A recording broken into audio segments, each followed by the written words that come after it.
దేవుని యొక్క మహాకృపను బట్టి ఆయన యొక్క దివ్య సన్నిధిలో సమకూడి తన యొక్క చిత్తమును నెరవేర్చుటకు ప్రయాసపడుతున్న పరిశుద్ధ సంఘమునకు నా యొక్క హృదయపూర్వక వందనములు తెలియపరుచుకుంటున్నాను.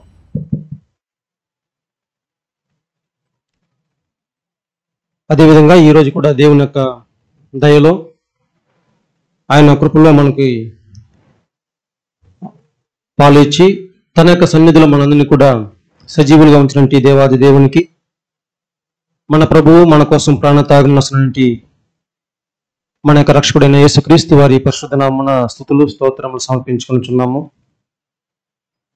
ఈరోజు కూడా మనకి ఆత్మిక జీవితానికి ప్రయోజనకరంగా దేవుని యొక్క సత్యవాక్యం నుంచి మనం ధ్యానించుకోవడానికి తీసుకున్న అంశము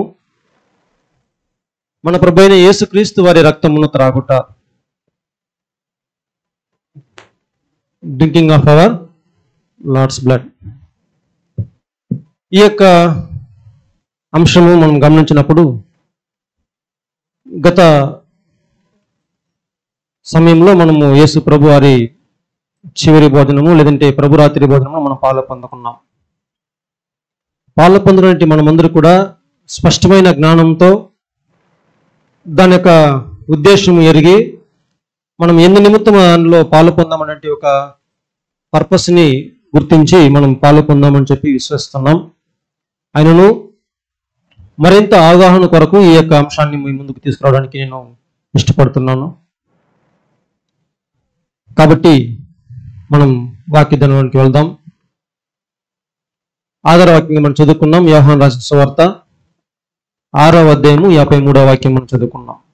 కావున యేసు ఇట్లనెను, మీరు మనుష్య కుమారుని శరీరము తిని ఆయన రక్తము త్రాగితేనే కాని మీలో మీరు జీవము గలవారు కారు. కాబట్టి ఇప్పుడు చదవనటి వాక్యంలో మనం గమనించినప్పుడు మీరు దేనిని తినవని చెప్పి వాక్యం సెలవిస్తూ ఉంది అని మనం ప్రశ్నిస్తే, మనిషి కుమారుని యొక్క ఆయన శరీరాన్ని తినాలి, ఆయన యొక్క రక్తమును త్రాగాలి. శరీరమును తినడం అంటే ఏమిటి? శరీరము, ఆయన శరీరము దేన్ని సూచిస్తూ ఉంది? దాని యొక్క ఛాయలు లేదంటే దాని యొక్క సాదృశ్యంగా దేన్ని ఆయన సూచిస్తూ ఆయన తెలియపరచనే విషయాన్ని మనం చూసాం. కొంతవరకు మనకి దాని మీద అవగాహన ఉన్నప్పటికీ ఈరోజు మనం దాన్ని ధ్యానించడం లేదు. రెండవ భాగంగా ఉన్నటువంటి ఆయన రక్తమును త్రాగడం గురించి మనం ధ్యానించుకోబోతున్నాం. పాత నిబంధన గ్రంథంలో ఆయన యొక్క శరీరాన్ని తినడం గురించి ఎక్కడైనా వివరించబడిందా? యేసు ప్రభు గారి యొక్క శరీరాన్ని తినడం గురించి పాత నిబంధన గ్రంథంలో ఎక్కడైనా వివరించబడిందా? ఆయన రక్తం త్రాగడం గురించి ఏమైనా వివరించబడిందా? ఎందు నిమిత్తం ఆయన తన యొక్క శరీరాన్ని తినమని, తన యొక్క రక్తాన్ని త్రాగమని సెలవిచ్చాడు? ఒకవేళ ఆయన రక్తాన్ని తిని లేదా ఆయన రక్తాన్ని త్రాగండి అని చెప్పినట్టు ఒక అంశాన్ని మనం గమనించినప్పుడు, ధర్మశాస్త్ర ప్రకారం అయితే రక్తాన్ని త్రాగకూడదు, తినకూడదు.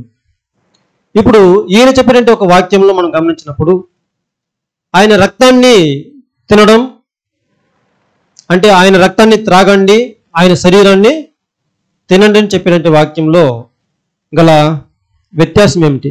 అందులో అర్థం ఏమిటి? నిజానికి మనము రక్తాన్ని త్రాగవచ్చా, త్రాగకూడదు? మరి యేసు ప్రభు గారి యొక్క మాటలోని అంతరం ఏమిటి?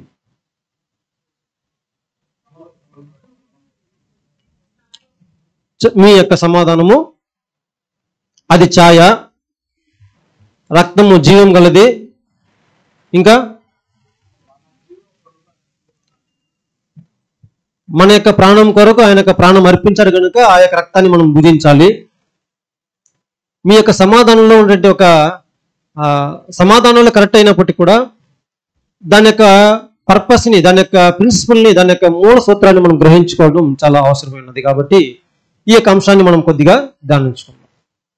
ఏమిటంటే పాత నిబంధన గ్రంథంలో అనేక బలులు అర్పించమని ఆజ్ఞ ఉంది. ఏ బలులు అని ప్రశ్నించుకుంటే మనం బైబిల్ మొత్తం వెతకాల్సి ఉంటుంది. చూడండి, అటోన్మెంట్ డే సాక్రిఫైస్, పాప నివారణ బలులు అనేది ఉంది. ఒక మనిషి తప్పు చేస్తే దాని యొక్క బలి ఏ విధంగా అర్పించాలి. దాని తర్వాత సమాధాన బలి ఉంటుంది. దాని తర్వాత ప్రాయశ్చిత్తాత్మక బలి ఉంటుంది. దాని తర్వాత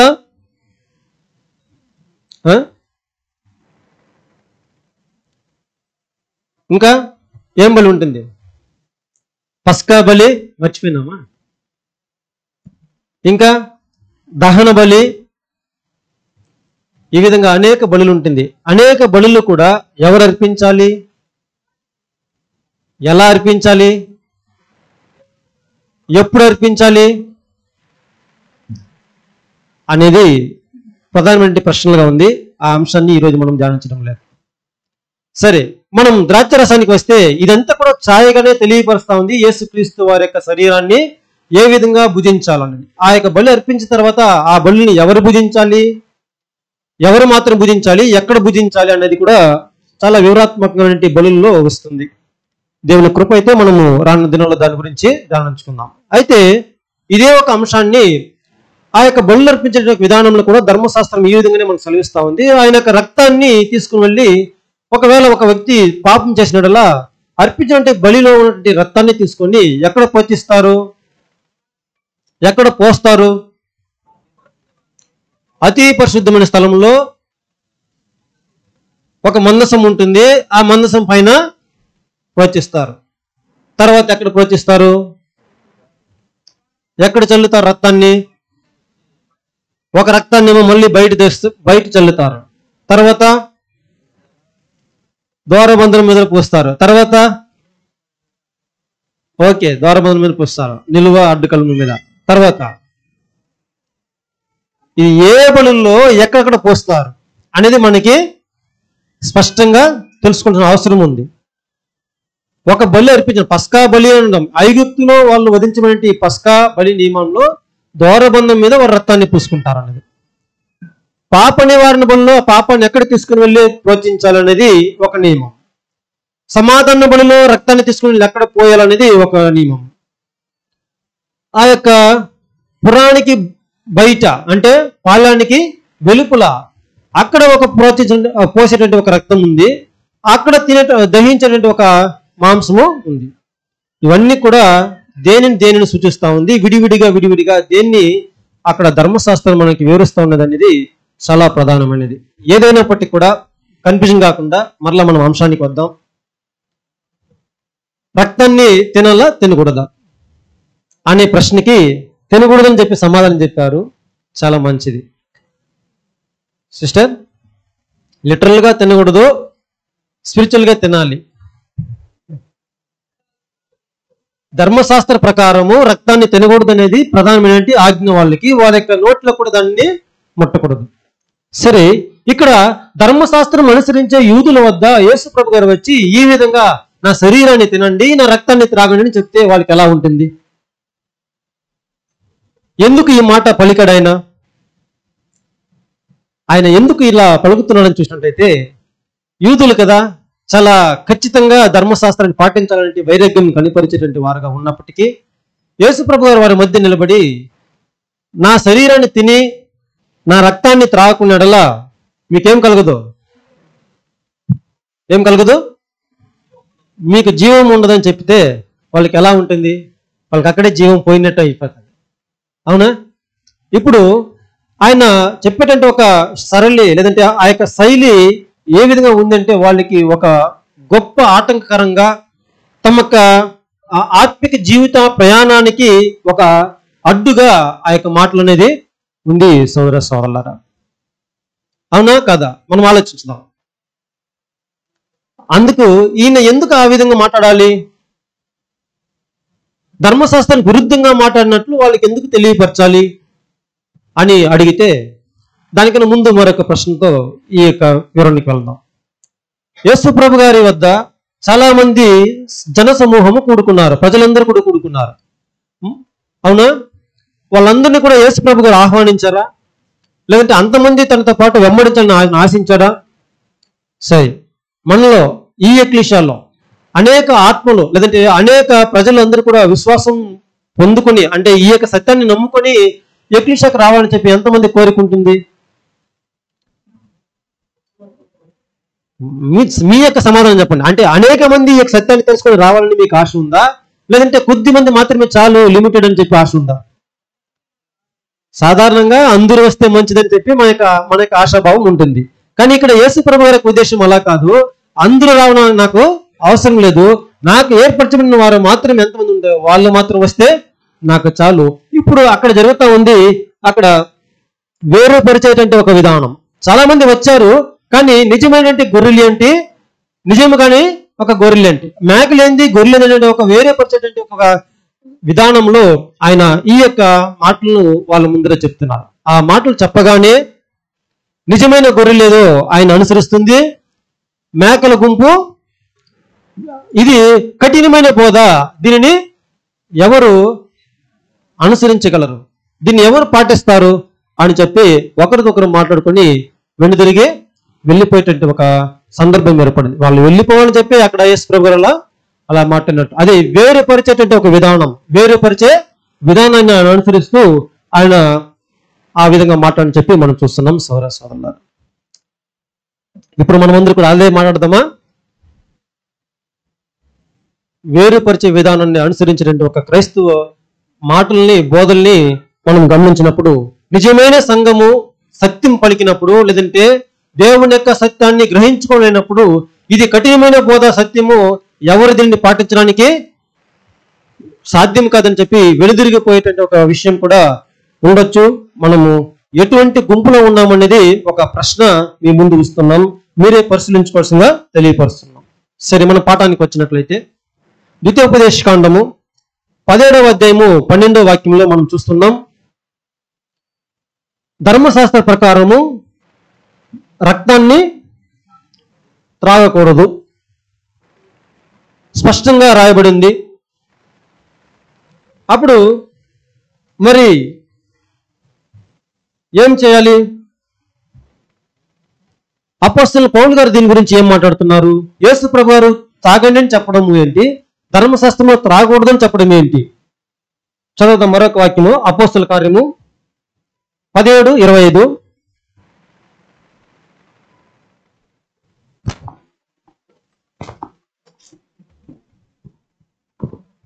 ఆయన అందరికీ జీవమును ఊపిరిని సమస్తమును దయచేయువాడు గనుక తనకు ఏదైనాను కొదువయున్నట్టు మనుషుల చేతులతో సేవింపబడువాడు కాడు. చూడండి, ఇప్పుడు రక్తాన్ని ఎందుకు తినకూడదు అంటే మీరు చెప్పినారు రక్తంలో ఏముంది, జీవం ఉందని చెప్పి. రక్తాన్ని ఎందుకు భుజించకూడదు, త్రాగకూడదు అంటే రక్తంలో జీవం ఉందని చెప్పి. ఆ జీవాన్ని ఇచ్చింది ఎవరు? ఇచ్చింది ఎవరు? వాక్యం చూడండి, వాక్యం చదవండి. ఆయన అందరికీ జీవమును ఊపిరిని సమస్తమును దయచేయువాడు గనుక. చూడండి, దేవుడు అందరికి జీవాన్ని ఇచ్చినవాడు. ఇప్పుడు నీలో ఉన్న జీవం ఎవరిచ్చింది? ఖచ్చితంగా చెప్పగలరా? ఇప్పుడు మీలో జీవము ఇచ్చింది దేవుడు ఇచ్చారని అనుకుందాం, యేసు ప్రభు గారు ఇచ్చారనుకుందాం, సరేనా? ఇప్పుడు ఆ జీవము మనకి ఇచ్చినప్పుడు, ఆ జీవము మనకి ఇచ్చినప్పుడు ఆ జీవం మనదా ఆయనదా? ఆయనదే. ఆ జీవాన్ని చంపడానికైనా, అమ్మడానికైనా, దుర్వినియోగపరచడానికైనా మీకు అధికారం ఉందా?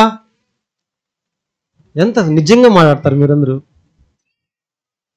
అప్పుడు సోదరులరా, మన యొక్క ప్రాణాన్ని, మన యొక్క జీవాన్ని మనము సూసైడ్ చేసుకోవడానికి, ఆత్మహత్య చేసుకోవడానికి అధికారం ఉందా లేదా? లేదా? అప్పుడు ఆ ఆలోచన ఎవరికి రాకూడదు. సరే, ఇది అర్థం చేసుకున్న తర్వాత మనం ముందుకు వెళ్దాం సోదరులు. ఎందుకంటే ఆయనకే సమస్తం అధికారం జీవం మీద ఉన్నప్పుడు మనకి ఎటువంటి అధికారము లేదనేది వాస్తవం సోదరుల. తర్వాత మనం చూసినప్పుడు ఈ యొక్క పాత నిబంధన గ్రంథంలో మనం చూసాము, రక్తం అనేది చాలా చోట్ల ఉపయోగించబడింది. మీరు చెప్పిన విధంగా ద్వారబంధం మీద, మందస పెట్టి మీద, ఆ యొక్క ప్రత్యక్ష గుడారపు ఆవరణంలో అవన్నీ కూడా మనం తీసుకున్నప్పుడు సోదరులరా, అదే రక్తాన్ని యేసు ప్రభు గారు త్రాగము అని చెప్పకుండా ఎందుకు ద్రాక్ష రసాన్ని ఆ యొక్క ప్రభురాత్రి భోజనంలో మనకి పరిచయం చేశారు?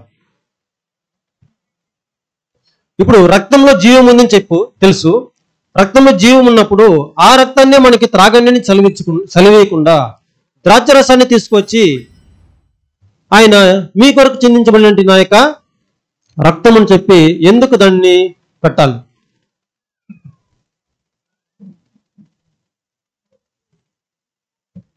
చెప్పండి. ఇప్పుడు మన ముందర ద్రాక్ష రసమే ఆయనకు రక్తాన్నే పెట్టిండొచ్చు. ఇది మీ కొరకు చిందించబడిన నా యొక్క రక్తము, దీన్ని మీరు త్రాగండి అని ఆయన చెప్పిన మాట ద్రాక్షరసాన్ని చూపించి చెప్పడం. ద్రాక్షరసాన్ని చేతికి ఇచ్చారు, ఇచ్చి ఇది మీ కొరకు చిందించబడిన నా యొక్క వాక్యం చదవండి. మత్తయి 26:26 చదవండి. 27.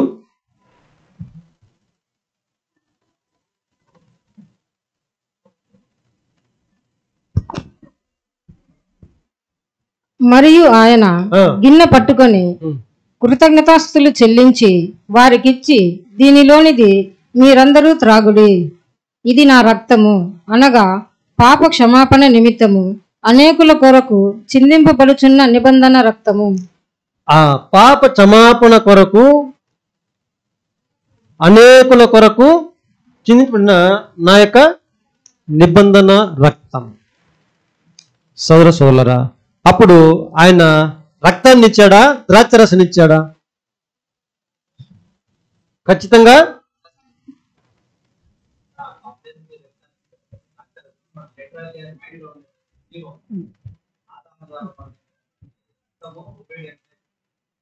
అవును. ఇప్పుడు ఆయన ద్రాక్షరసాన్ని వాళ్ళ చేతికి ఇచ్చి, ఇది నా యొక్క నిబంధన రక్తం అని చెప్పి, దీన్ని మీరు భుజించండి, త్రాగండి అని చెప్పి అక్కడ మనం సెలవించడం మనం చూస్తున్నాం సోదరులారా. అప్పుడు సోదరులారా, మనకి ఈ యొక్క ఇలా చెప్పడంలో గల అర్థం ఏమిటి? సరే, ఆయన యొక్క రక్తాన్ని మనము ఏ విధంగా త్రాగగలం? నిజంగా అప్పుడు శిష్యులు తాగినారా? యేసు ప్రభు ఇంకా బతికే ఉన్నాడు, ఆయన రక్తం ఇంకా చిందించబడలేదు. ఆయన లిటరల్ గా వాళ్ళు రక్తం తాగినారా? ద్రాక్షరసాన్ని తాగారు.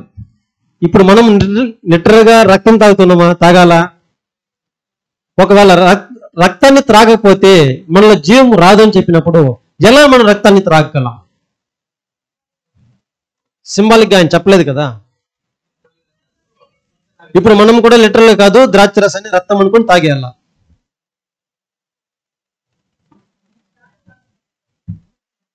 ఇది చాలా క్రిటికల్ అయినటువంటి ప్రశ్నగా ఉంది కాబట్టి ఆలోచిస్తా ఉంటే మీరు,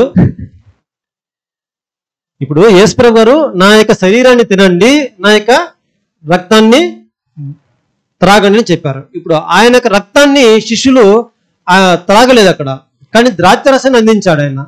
సరేనా? ఎందుకు ద్రాక్షరసాన్ని అందించాడు? సరే, ఒకవేళ రక్తం ఇచ్చి ఉన్నా ఎలా రక్తాన్ని త్రాగగలం? ఎలా సాధ్యపడుతుంది రక్తాన్ని త్రాగడానికి అనేది మన ప్రశ్న కదా. చూడండి, ద్రాక్షరసం ఇచ్చాడు. సరే, ద్రాక్షరసం ఏమో దేన్ని సూచిస్తా ఉంది? రక్తాన్ని సూచిస్తా ఉంది. స్లైడ్. ఆ యొక్క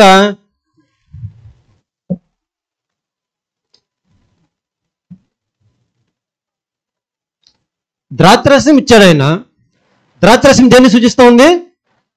రక్తాన్ని సూచిస్తా ఉంది. అంటే నీ కొరకు చిందించబడిన నా యొక్క నిబంధన రక్తం అని చెప్పి ఇచ్చాడు ఆయన. ఇచ్చిందేమో ద్రాక్షరసం. సరే, ఆ యొక్క రక్తంలో ఏముందని చూసాము? జీవం ఉందని చూసాము. ఆ జీవాన్ని మనం త్రాగడం వల్ల, అంటే రక్తాన్ని మనం త్రాగడం వల్ల మనకేమొస్తుంది? ఏమొస్తుందో సరే, ఎలా సాధ్యపడుతుంది ప్రశ్న మనకి. ఆ రక్తాన్ని త్రాగడం ఎలా సాధ్యపడుతుంది? అది లిటరల్ గా విశ్వసించడం ద్వారా ఓకే, ఇప్పుడు ఆ కప్పులో ఆ యొక్క గిన్నెలో మనకు వచ్చిన ద్రాక్ష రసాన్ని లేదంటే రక్తాన్ని త్రాగేసాం. అది లిటరల్ గా అయిపోయింది. ఇప్పుడు నిజ రూపంలో అంటే నిజంలో ఎలా సాధ్యపడుతుంది? రక్తాన్ని ఎలా మనం త్రాగగలం? దానికి అర్థం ఏమిటి? దాని యొక్క భావం ఏంటి? మనమందరూ కూడా ద్రాక్షరసం తాగాము. మనమందరూ కూడా ఆ యొక్క రొట్టెను భుజించాము. అది దేనికి ఒక సాదృశ్యం? దానికి అర్థం ఏమిటి? గొర్రె పిల్లకు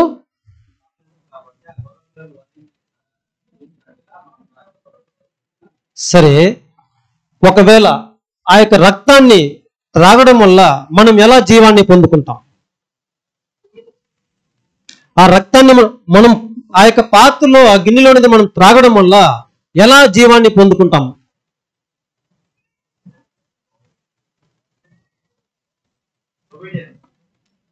సరే సరే మీకు మరొక వాక్యాన్ని వివరణ చూపిస్తున్నాను. ఈ యొక్క ప్రశ్నకి మనం సమాధానంగా చూద్దాము. యోహాను రాసిన సువార్త 5వ అధ్యాయం 11వ వాక్యం చదువుకుందాం. అది మొదటి యోహాను 5:11.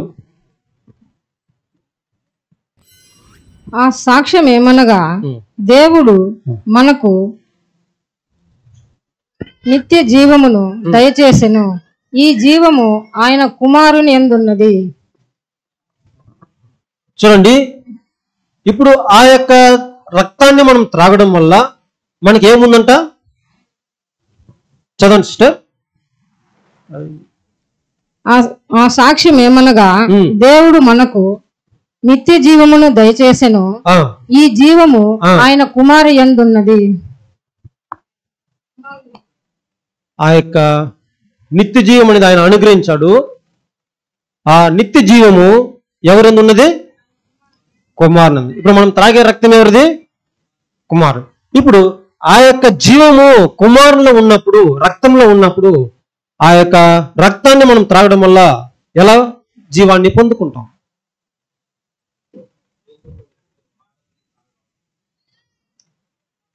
బ్రదర్ గారు దగ్గరికి వస్తున్నారు.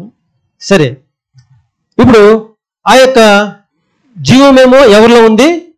యేసు ప్రభులో ఉంది. మనం త్రాగాల్సింది ఆయన యొక్క రక్తాన్ని. ఆయన యొక్క రక్తాన్ని త్రాగడం వల్ల ఆయనలో ఉన్న జీవము మనలో ఎలా వస్తుంది? మనకి ఎలా వస్తుంది కదా?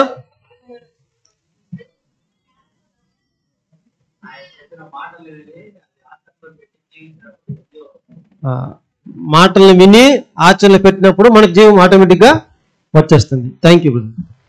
దానికి వివరణే చూద్దాం. బ్రదర్ ఏమి చెప్పారు? ఓకే, ఇప్పుడు మనం ఆ యొక్క ద్రాక్షరసం తాగడం వల్ల లేదంటే ఆ యొక్క రక్తం అనుకొని త్రాగడం వల్ల మనలో ఎటువంటి ఒక మార్పు వస్తుంది?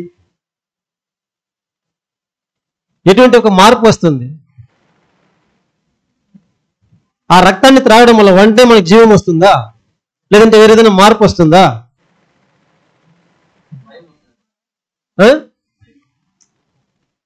త్రాగడం వల్ల భయం వస్తుంది, త్రాగకపోతే భయమే రాదు. ఇప్పుడు ఆయన రక్తాన్ని మనకిచ్చి త్రాగమని చెప్పిన తర్వాత ఆయన చెప్పి చదువుకున్నాం మనము, ఇది మీ కొరకు నిబంధన రక్తము కదా. ఇప్పుడు ఆ యొక్క నిబంధన రక్తం అని చెప్పి ఎందుకు వాడబడాలి? నిబంధన రక్తం అని చెప్పి మనం ఎందుకు వాడబడాలి? మనం చదువుకున్నాము మత్తయి 26:28.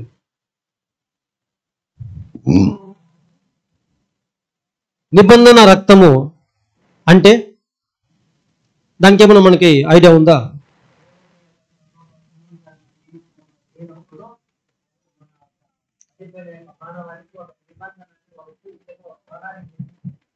అది ఎక్కడ ఉంది?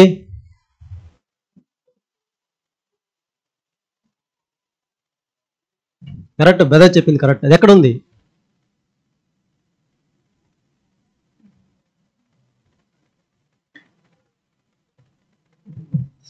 పాత నిబంధన గ్రంథం మొత్తము మనం చూసినప్పుడు కూడా నిబంధన చేసుకున్నప్పుడు, అంటే నిబంధన చేసేటప్పుడు దానికి సాక్షార్థంగా రక్తం అనేది అక్కడ చిందించబడాలి. అవునా? మనకు తెలియనప్పుడు మోసే ఐగుప్తు నుంచి తీసుకొచ్చిన తర్వాత ఆ సినాయి పర్వతం మీద దేవుడి నుంచి ఆజ్ఞలు పొందుకున్న తర్వాత ఆయన తీసుకొచ్చి ఈ యొక్క ఆజ్ఞలు మీరు పాటిస్తారా అని అడిగినప్పుడు మేము ఏమన్నారు? పాటించము, వద్దని చెప్పారా? పాటిస్తాము అని చెప్పారు. అలా చెప్పిన తర్వాత అక్కడ మోసే రక్తాన్ని తీసుకొని ప్రజలందరి మీద చల్లుతాడు. చదివినామా? అక్కడ నిబంధనకి ఒక గుర్తుగా అక్కడ రక్తం అనేది ప్రోత్సహించబడుతుంది. సోదరులారా, అది నిర్గమకాండం 24వ అధ్యాయము చదువుకోవచ్చు. నిర్గమకాండం 24 మొత్తం ఉంది. 7-8 వాక్యాలు కూడా మీరు పర్టికులర్ గా మీరు దానిలో ధ్యానించవచ్చు సోదరులారా. సరే, దీని తర్వాత మనం చూసినప్పుడు యేసుక్రీస్తు వారు, అంటే ఈ యొక్క రక్తాన్ని త్రాగితే జీవం ఉంటుందని చెప్పినటువంటి ఒక నిబంధన మనకు వచ్చినప్పుడు ఇన్ని రోజులు ఎందుకు ఈ యొక్క రక్తాన్ని త్రాగవద్దని చెప్పాలి? ఇప్పుడు ఎందుకు దాన్ని త్రాగమని చెప్పాలి? ఇదేమన్నా కరెక్ట్గా ఉందా? వాళ్ళకి మాత్రం తాగొద్దని చెప్పి మనకు మాత్రము త్రాగమని చెప్తే ఏ విధంగా ఇది పొందికగా ఉంటుంది?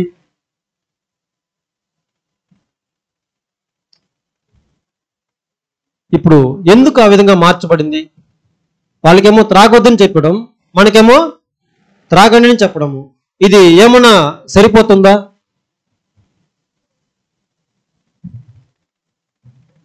ఎందుకు చెప్పుండొచ్చలా అనేది ఒక ప్రశ్న.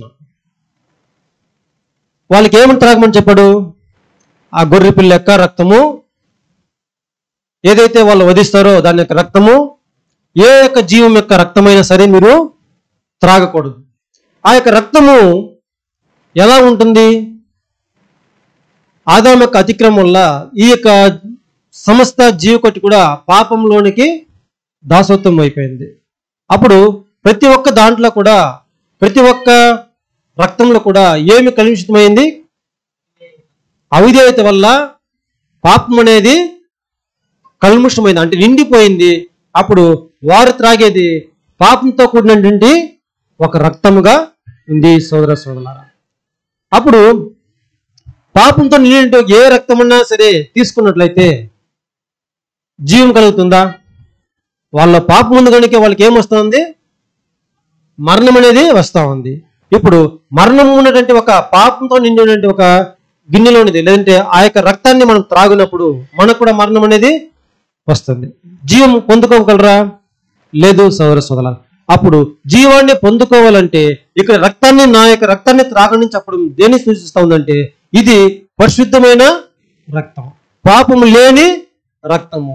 సో ఈ పాపం లేని రక్తాన్ని ఎప్పుడైతే మనం త్రాగుతామో అప్పుడు మనము జీవాన్ని పొందుకుంటామనేది మనకు ఒక ఆజ్ఞగా ఉంది. అందుకే ఈ యొక్క రక్తాన్ని మీరు త్రాగండి అని చెప్పడం సోదరులారా.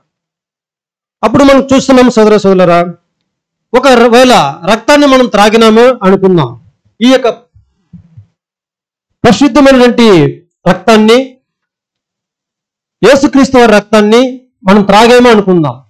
అలా త్రాగడం వల్ల ఏ విధంగా మనం పడుతాం? ఏ విధంగా మనము నిత్య జీవాన్ని పొందుకుంటాం? ఏ విధంగా మనం ప్రాణాన్ని కోల్పోకుండా ఉండగలం ఈ యొక్క రక్తాన్ని త్రాగడం వల్ల? ఇది పాపం లేని రక్తం అని చెప్పి మనం చూసాం కదా.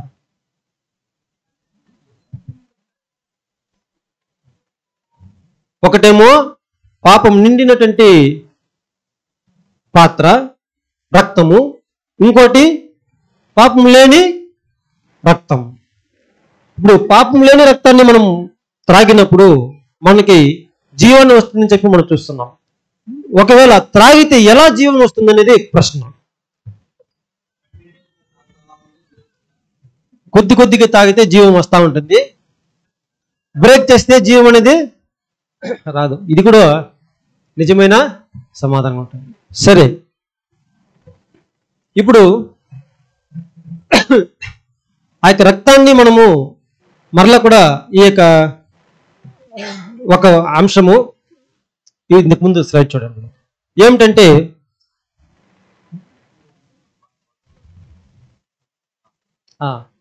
ద్రాక్షరసము ఆయన ఇచ్చాడు.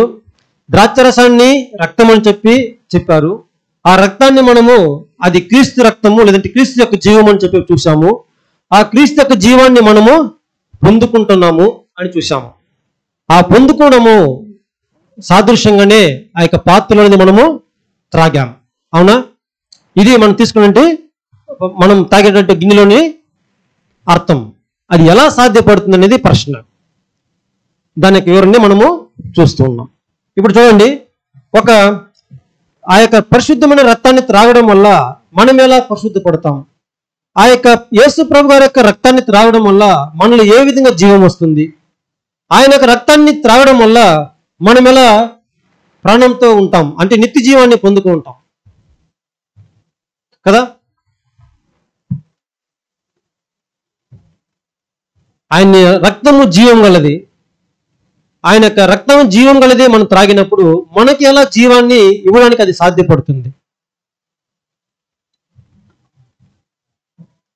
ఆ యొక్క మేకలు పాత్ర మీద మనం గమనించినప్పుడు మేకల యొక్క రక్తము చిందించబడ్డం వల్ల వాళ్ళ యొక్క పాప నివారణ కలిగింది. పాప నివారణ కోసం వాళ్ళకి ఇచ్చినటువంటి ప్రాయశ్చిత్త బలిలో మనం చూస్తాం.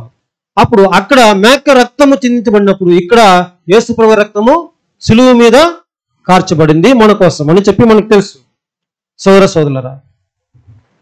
అప్పుడు ఈ యొక్క రక్తము పరిశుద్ధ రక్తము, యేసుప్రభు రక్తము, చిందించబడిన రక్తము పరిశుద్ధ రక్తము అనుకున్నప్పుడు దానిని ఎలా మనము జీవాన్ని పొందుకుంటాం త్రాగితే? ఆ రక్తాన్ని హృదయం మీద పోషించుకోవాలి. ఆ రక్తాన్ని మనము హృదయం మీద పోషించుకోవాలంటే మన మీద మనము చల్లుకోవాలి. మోసే చల్లిన విధముగా, మోసే ఆ పస్కా రోజు ద్వారబంధం మీద చల్లిన విధంగా, పూసిన విధంగా ఆ యొక్క రక్తాన్ని మనము పూసుకోవాలి. అంతేనా? అలా పూసుకుంటే మనం జీవాన్ని పొందుకుంటాం. చూడండి సోదరులరా, వాళ్ళకేమో ఆ యొక్క పెదాలకు కూడా తాకూడదు రక్తం అని ఆజ్ఞ ఇవ్వబడిన తర్వాత మనకి హృదయం లోపల పూసుకోవడం చెప్పి ఆజ్ఞ ఇవ్వడము ఒక వ్యత్యాసంగా లేదంటే ఒక వైరుధ్యంగా ఉంది సోదరులారా. అపోస్తలుడైన పౌలు గారి దీని గురించి ఒక మాట వాక్యం చదువుదాం. హెబ్రీయులకు 9:14.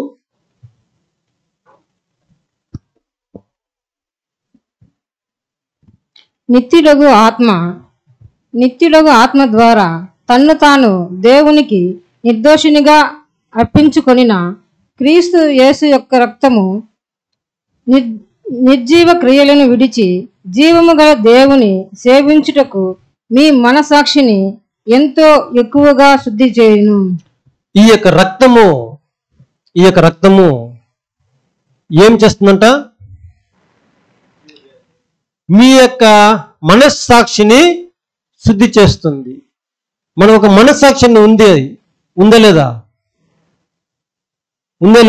లేకుంటే అయ్యో ఉంటే అది శుద్ధీకరింపజేస్తుంది యేసు ప్రభు యొక్క రక్తము. ఇప్పుడు ఆ యొక్క రక్తాన్ని త్రాగిన వెంటనే ఇక్కడ హృదయ మనస్సాక్షి అనేది శుద్ధీకరణ చేయబడుతుందంట.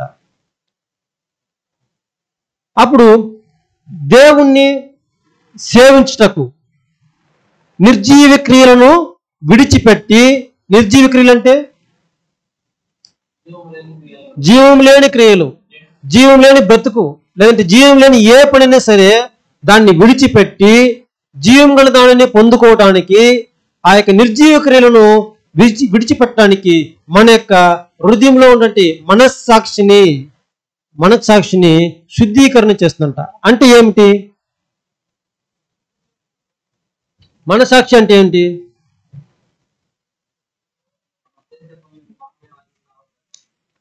చేసే పనులు మన లోపలే వాదిస్తూ ఉంటుంది లాయర్ లాగా, చేయొద్దు అని చెప్పి. అవునా? న్యూ క్రియేషన్, నూతన సృష్టి యొక్క ఆలోచన లేదంటే హృదయము, మనస్సాక్షి ఇంకా స్పష్టంగా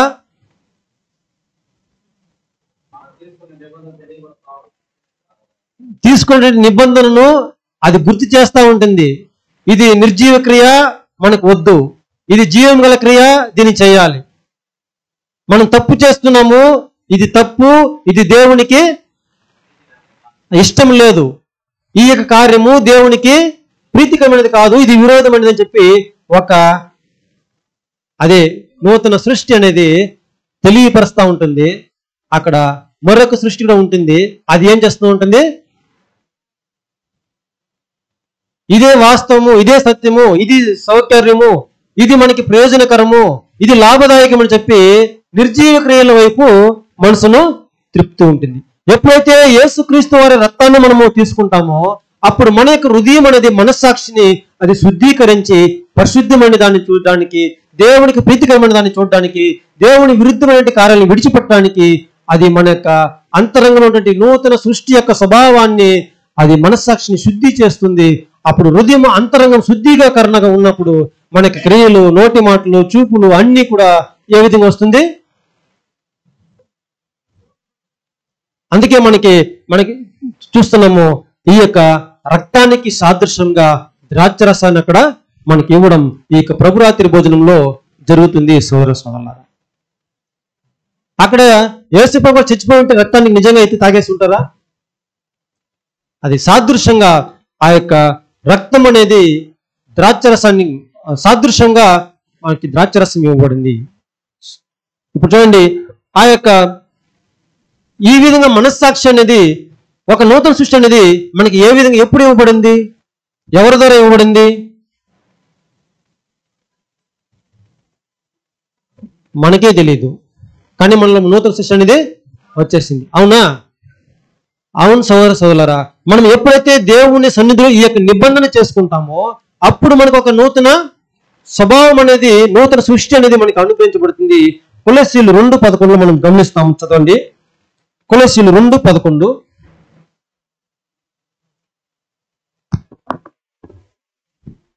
మీరును క్రీస్తు సున్నతి యందు శరీరేచ్ఛలతో కూడిన స్వభావమును విసర్జించి ఆయన యందు చేతులతో చేయబడని సున్నతి పొందితిరి.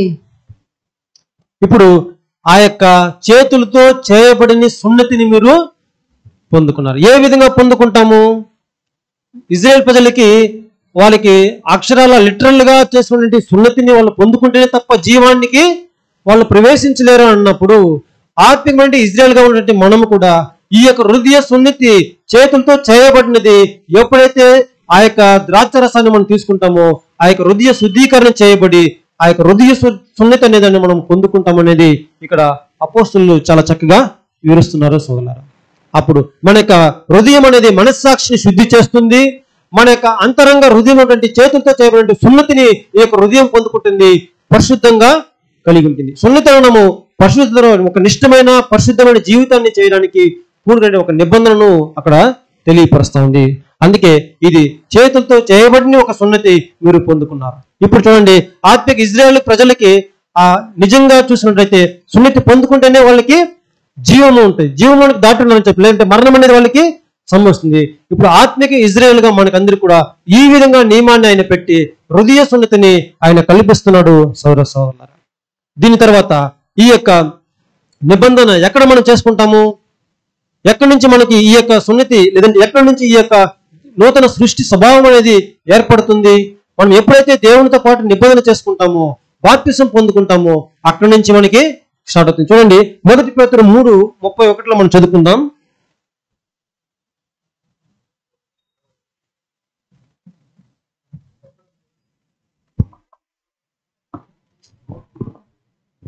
దానికి సాదృశ్యమైన బాప్తిస్మము ఇప్పుడు మిమ్మును రక్షించుచున్నది. అదేదనగా శరీర మాలిన్యము తీసివేయుట కాదు గాని యేసుక్రీస్తు పునరుత్థాన మూలముగా దేవుని విషయమై నిర్మలమైన మనసాక్షి కలిగి ఉండుటకు పూనుకునుటయే. చూడండి, ఆ యొక్క నిర్మలమైన మనస్సాక్షిని కలిగి ఉండుటకు పూనుకునుటయే. దానికి సాదృశ్యమైన బాప్తిసం అనగా ఏమిటంటే, నీటిలో మునిగి తేలినంత మాత్రాన శరీరం పైన ఉన్నటువంటి మాలిన్యాన్ని, దుమ్ముని విడిచిపెట్టడం కాదు. అది హృదయంలో ఉన్నటువంటి నిర్మలమైనటువంటి పరిశుద్ధమైనటువంటి నిష్కపటమైనటువంటి ఒక హృదయాన్ని అక్కడ మనస్సాక్షిని కలిగి ఉండడమే అక్కడ ప్రారంభమవుతుంది సోదరులారా. దానినే మనము నూతన సృష్టి అంటాం. ఆ యొక్క నిర్మలమైన మనస్సాక్షి మనసు ఏదైతే వస్తుందో కలుగుతుందో అది నూతన సృష్టి అని చెప్పి మనం పిలుస్తాం వాక్యానుసారంగా. ఆ యొక్క నూతన స్వభావాన్ని మనము శుద్ధి చేసుకోవాలి. ఆ యొక్క నూతన స్వభావాన్ని మనము పెంపొందించుకోవాలి. ఆ నూతన స్వభావానికి మనము జీవాన్ని ఇవ్వాలంటే ఖచ్చితంగా ఆ యొక్క ద్రాక్ష రసాన్ని మనం త్రాగవలసిన వారుగా ఉన్నాము సోదరులారా. మరొక వాక్యం కూడా మనం చదువుకుందాము. హెబ్రీలు 10:22 చూద్దాం. హెబ్రీలు 10:22. మనసాక్షికి కల్మషము తోచకుండునట్లు ప్రోక్షింపబడిన హృదయములు గలవారమును నిర్మలమైన ఉదకముతో స్నానము చేసిన శరీరములు గలవారమునై ఉండి విశ్వాస విషయములో సంపూర్ణ నిశ్చయత కలిగి యథార్థమైన హృదయముతో మనము దేవుని సన్నిధానమునకు చేరుదుము. చూడండి, ఇక్కడ మనస్సాక్షికి ఉన్నటువంటి కల్ముషములను తోచకుండానట్లు ప్రోక్షించబడిన హృదయము గల వారము.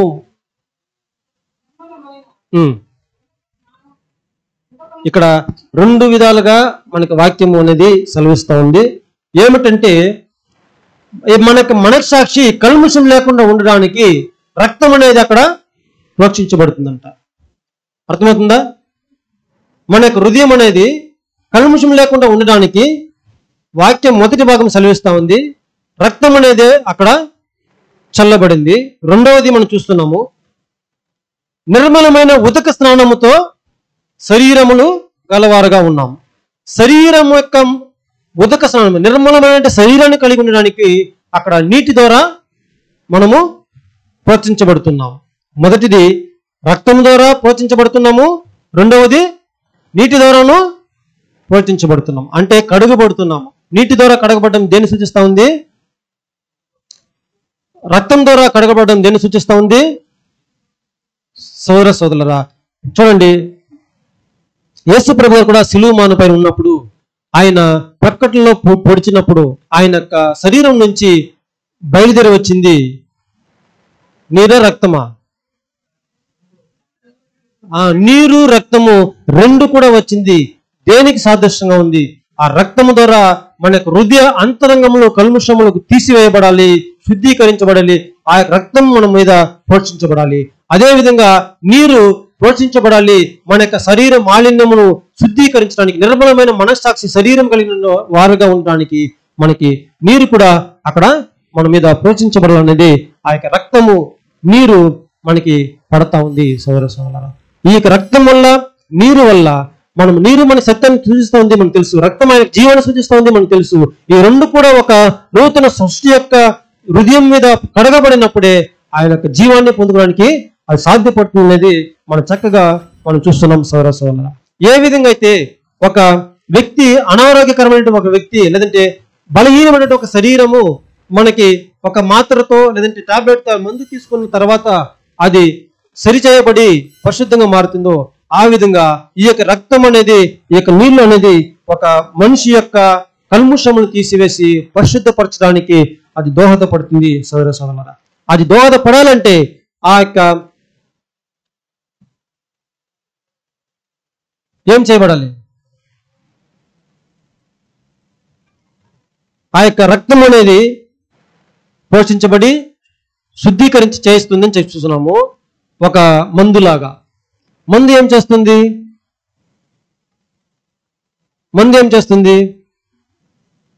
మన యొక్క రక్తం లోపల వెళ్ళి ప్రవహించి అందులో ఉన్నటువంటి కల్ముషములు తీసివేసి రక్తాన్ని శుద్ధీకరింపజేస్తుంది. ఆ యొక్క బలహీనతలను తొలగిస్తూ ఉంటుంది కదా. అదేవిధంగానే యేసు ప్రభు గారి యొక్క రక్తం కూడా మన యొక్క అంతరంగా ఉన్నటువంటి నరాలలో అది ప్రవహించాలి. ప్రవహిస్తేనే ఏం చేయబడుతుంది?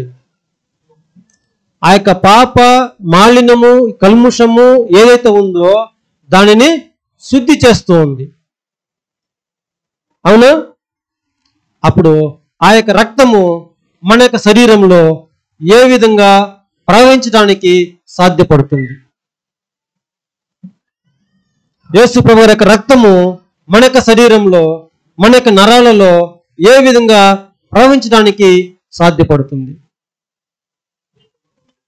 అర్థమవుతుందా? చెప్పండి.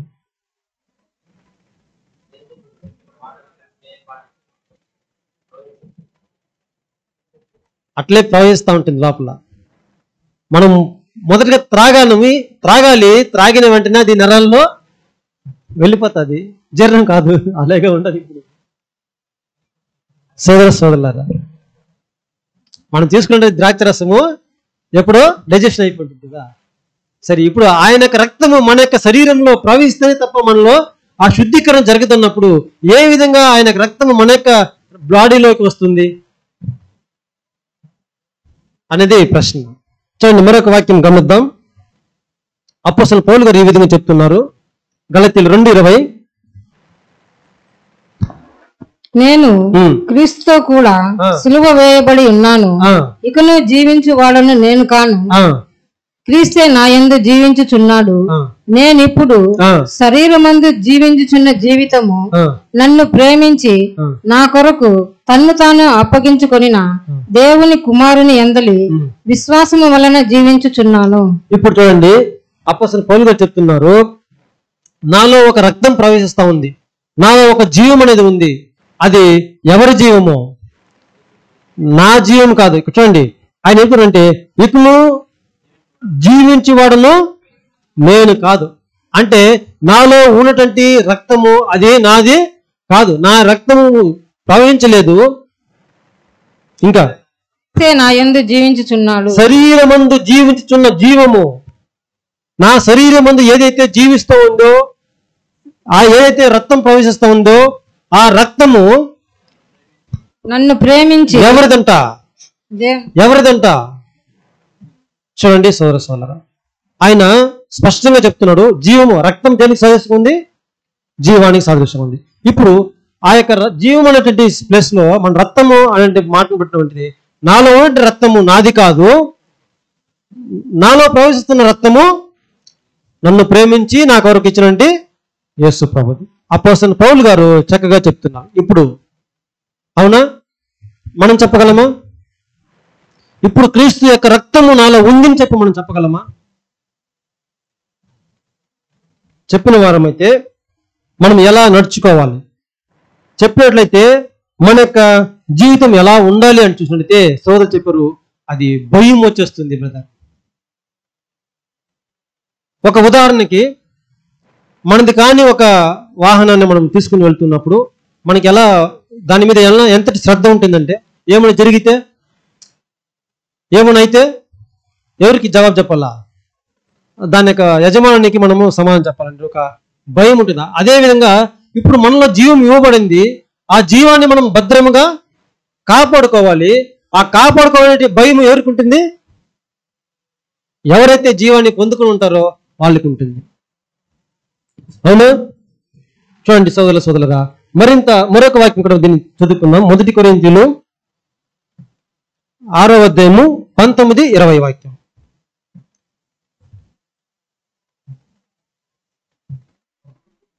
మొదటి కొరింథీయులు 6:19. మీ దేహము దేవుని వలన మీకు అనుగ్రహింపబడి మీలోనున్న పరిశుద్ధాత్మకు ఆలయమై ఉన్నదని మీరెరుగరా? మీరు మీ సొత్తు కారు, విలువ పెట్టి కొనబడిన వారు గనుక మీ దేహముతో దేవుని మహిమపరచుడి. అవును సోదరులారా, ఇప్పుడు మన యొక్క దేహము మనది కాదు, మన యొక్క ప్రాణము మనది కాదు. మీరందరూ కూడా ఎలా ఉన్నారో, మీరందరూ కూడా విలువ పెట్టి కొనబడిన వారు, మీరందరూ కూడా దేవుని యొక్క నివాస స్థలముగా చేయబడిన వారు. దాని నిమిత్తం మీరు కొన్నారు, అంటే కొనబడ్డారు. దేని ద్వారా కొనబడ్డారు? యేసు ప్రభు చెందించినటువంటి విలువ లేని, ఆ విలువ వెలకట్టలేనటువంటి ఒక విలువైన రక్తము ద్వారా, అమూల్యమైన, అది ఇంకా శ్రేష్టమైన, పరిశుద్ధమైన, దేనికి కూడా సాటి లేని అంతటి విలువ కలిగినటువంటి ఒక రక్తాన్ని మన కోసం పెట్టి ఆయన మనల్ని కొన్నాడు. అందుకే విమోచన క్రయ ధనము. ఆ ధనముగా ఈ యొక్క రక్తాన్ని పెట్టి ఆయన కొన్నప్పుడు మీరు మీ సొత్తు కాదు, మీరు దేవుని యొక్క మీ యొక్క దేహము దేవునికి ఆలయముగా, మీలో అది పరిశుద్ధాత్మకు ఆలయముగా ఉందని చెప్పి మీరు తెలుసుకోవాలి సోదర సోదరులు. ఇప్పుడు చూడండి, మనలో ఉన్నటువంటి జీవం కానీ మనలో ఉన్నటువంటి ఈ యొక్క దేహము కానీ ఎవరిది కాదు, మనది కాదనేది మీరు అర్థం చేసుకోవాలి. సరే, దాని తర్వాత యోహాను రాసిన సువార్త 6వ అధ్యాయము 55-56 వాక్యాల్లో చదువుకుందాం. అందరూ గమనించండి.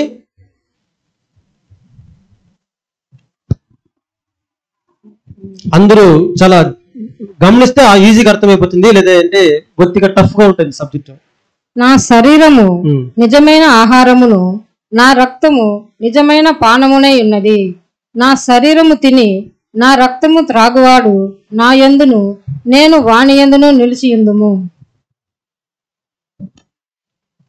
ఇప్పుడు చూడండి, నా యొక్క శరీరము నిజమైన ఆహారం, నా రక్తము నిజమైన పానమునై ఉన్నది. అప్పుడు నిజమైన పానము అంటే దేని సూచిస్తూ ఉంది? ఇప్పుడు నేను నీళ్లు తాగాను, ఇది నిజమైనటువంటి నీళ్లు కాదా?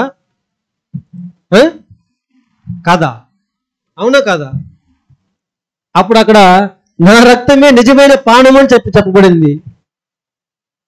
సోదర సోదరులారా, ఎందుకు ఆ మాట మనకి సెలవిస్తామని చూసినట్లయితే, ఈ యొక్క నీళ్లు త్రాగినప్పుడు జీవం అనేది మనకి కలగదు, మరలా దప్పిక వేస్తుంది. అందుకే చెప్పిన, నేను ఇచ్చి నీళ్లు త్రాగవాడు ఎప్పుడు కూడా దప్పిక్కున్నాడు. నువ్వు ఇచ్చే నీళ్లు త్రాగితే మరలా దప్పికేస్తుంది, మళ్ళీ తాగాలనిపిస్తుంది. అది నిజమైనటువంటి ఒక పానము కాదు. నిజంగా మీరు త్రాగవలసింది నిజమైన పానము, ఆ యొక్క రక్తము అని చెప్పిన విషయాన్ని మనం సూచిస్తా ఉంది సోదర సోదరులారా. అప్పుడు దీనిని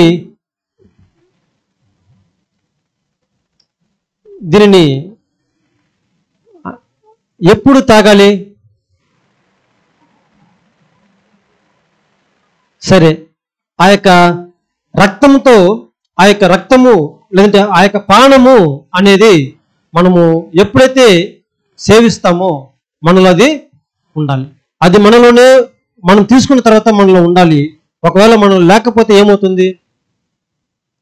ఆ నిజమైన పానమును మనము రక్తాన్ని మనము తీసుకోకపోతే ఏమవుతుంది?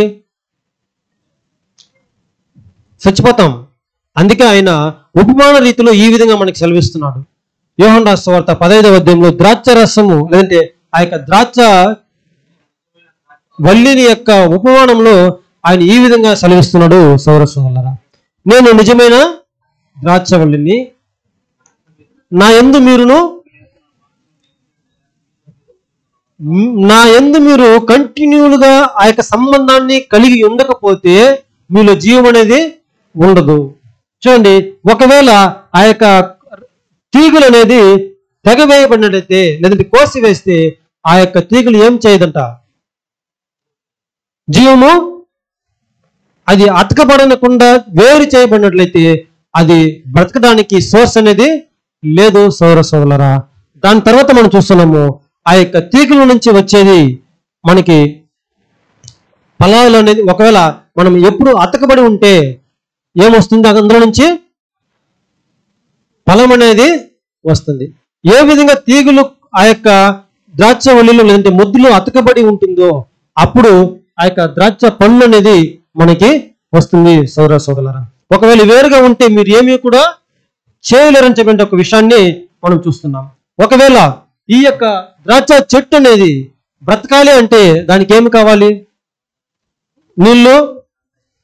Thank you brother. Sunrise, అది ఏందో మనకే తెలియదు. ఓకే, ఇప్పుడు చూడండి, అది దేన్ని సూచిస్తా ఉంది? నీళ్లు కావాలి, ఖచ్చితంగా నీళ్ళు అనేది కావాలి, సూర్యుని యొక్క కిరణాలు అనేది కావాలి. అందుకే మనం చూస్తున్నాం, నీళ్లు దేన్ని సూచిస్తా ఉంది? మరలా దేవుని యొక్క వాక్యం సత్యాన్ని సూచిస్తా ఉంది. ఆ సూర్యుని యొక్క కిరణాలు దేన్ని సూచిస్తుంది? ఆయన యొక్క పరిశుద్ధాత్మను సూచిస్తూ ఉంది అనేది మనం చూస్తున్నాం. ఈ రెండు ఉంటేనే తప్ప ఫలాలు ఏ విధంగా చెట్లు ఫలించదో అదేవిధంగా మనం కూడా ఈ రెండు లేకుంటే ఫలాలు మనమేం ఫలాలు ఫలిస్తాము? మనము ఆ ఫలాలు మనం సూచిస్తూ ఉంది ఆత్మీయ ఫలాలు. ఆ ఆత్మీయ ఫలాలని మనకి గలతీలు 22-23లో కూడా మనం చదువుకుంటాము. ఆ యొక్క ఆత్మీయ ఫలాలు అనేది వరుసగా మనం చూస్తున్నాం. సోదరులారా, ప్రేమ, సంతోషము, సమాధానము, దీర్ఘశాంతము, దయాలత్వము, మంచితనము, విశ్వాసము, సాత్వికము, ఆశ, నిగ్రహం అనేటువంటి ఆత్మీయ ఫలాలను మనము ఫలించే వారిగా ఉంటాము అనేది మనం చూస్తున్నాం. సోదరులారా, దాని తర్వాత కూడా మనం చూస్తున్నాము ఈ యొక్క విషయాలన్నీ కూడా మరొక ఈ యొక్క అంశంలో మనకు లోతుగా మనం చూద్దాము. మరలా వాక్యం చదువుకుందాం. యోహాను 6:54-55.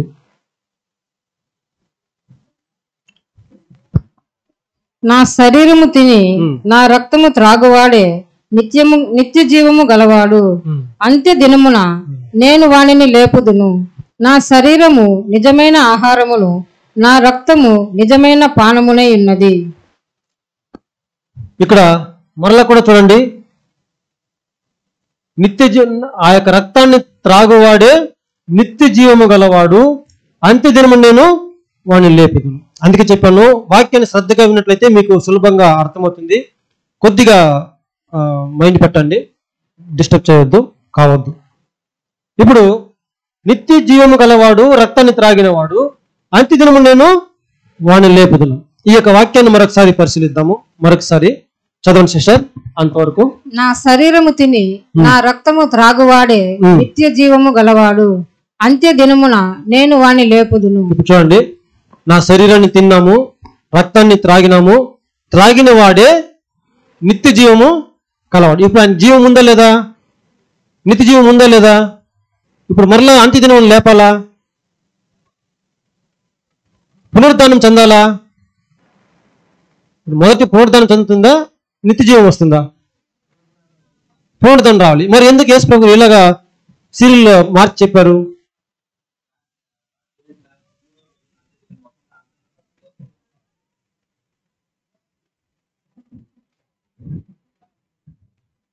పునరుద్ధానం అనేది, నిత్య జీవం అనేది మళ్ళీ వస్తుంది. కాబట్టి నిత్య జీవం అనేది వెనకాల ఉండాలి, అంత్యదిన పునరుద్ధానం అనేది మొదట ఉండాలి. కానీ యేసు ప్రభువు యొక్క మాటల్లో మొదట వానికి నిత్య జీవం కలుగుతుంది, దాని తర్వాత పునరుద్ధానము వస్తుందని చూస్తాం. మొదటగా అంత్యదినం అనేది రావాలి, పునరుద్ధానం లేపబడాలి, దాని తర్వాత నిత్య జీవము అనుగ్రహించబడాలి. సోదరులారా కదా, ఇది సీరియల్. కాబట్టి అక్కడ యేసు ప్రభువు మార్చి చెప్పారు. దానికి అర్థం ఏంటి?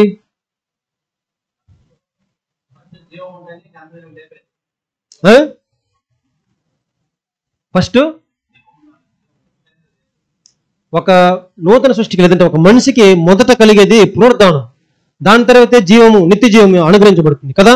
ఇక్కడ మొదట నిత్య జీవం అనుగ్రహించబడింది, దాని తర్వాత పునరుద్ధానం అనేది ఇవ్వబడుతుందని వాక్యం సెలవుస్తుంది. అంటే యేసు ప్రభువు చెప్పారు. అది కరెక్టా? ఇది కరెక్టా? క్రీస్తుని అడిగేద్దామా? ఆయన అడిగేద్దామా? ప్రశ్న అది మీకే. సరే సోదరులారా, ఎందుకని చూసినప్పుడు మనము సరే ఒక నూతన సృష్టి చావడానికి, ఒక నూతన సృష్టి చావడం అవసరమా? చావవలసి ఉందా? చావాలా? సత్యనే అవునా? సరే, ఇప్పుడు మనము వాక్యంలోకి వెళ్దాము. ఈ యొక్క ప్రశ్న అలాగే మైండ్లో పెట్టుకుందాము. మీకు సమాధానం తెలిస్తే మళ్ళీ చూద్దాం. యేసు ప్రభువు చెప్పింది కరెక్టే, అది ఎలా సాధ్యం, అంటే ఎలా అది అన్వయించబడుతుంది అనేది కొద్దిగా వివరణ. ఏమిటంటే, ఇప్పుడు మనకందరికి కూడా జీవం అనేది నిశ్చయముగా ఇవ్వబడింది. ఏం జీవము? నిత్య జీవం. ఎవరైతే నూతన సృష్టిగా పొందుకున్నారు, నూతన సృష్టికి జీవం అనేది, ఆ మరణం అనేది లేదు. అక్కడ నిత్య జీవం అనేది అనుగ్రహించబడింది. నూతన సృష్టికి. ఇప్పుడు ఆ జీవాన్ని లేదంటే ఆ నిత్య జీవాన్ని కాపాడుకోవడము, పోగొట్టుకోవడము, చంపేయడము, జీవింపజేయడము మన చేతిలోనే ఉంది. ఎందుకంటే మనం త్రాగేటంటే ఒక రక్తాన్ని బట్టి, మనం త్రాగేటువంటి పానీయాన్ని బట్టి ఆ యొక్క నూతన సృష్టి అనేది పెరుగుతూ ఉంటుంది కదా. ఇప్పుడు నిజమైన పానీయము ఆయన యొక్క రక్తం అని చెప్పి చూసాము. మనము నిజమైనటువంటి పానం కాకుండా వేరే తీసుకుంటే అక్కడ నూతన సృష్టికి జీవం అనేది పోతుంది. మరలా పునరుద్ధానము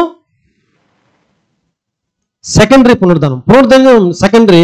ఆ జీవం అనేది మొదట. అందుకే నూతన ప్రతి ఒక్క దేవునితో పాటు నిర్ణయం చేసుకున్న నూతన సృష్టిగా ఉన్నటువంటి ప్రతి ఒక్కరికి కూడా మొదట జీవం అనేది, నిత్య జీవం అనేది అనుగ్రహించబడుతుంది.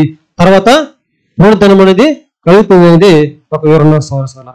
సరే, మనము వాక్యానికి మనం వెళ్దాం. మన యొక్క శరీరంలో ప్రవహించేది ఎవరి యొక్క రక్తంలో ఉంది? ఆ నిజమైన పానీయాన్ని తీసుకుంటే యేసుప్రభు వారి యొక్క రక్తంగా ఉంది.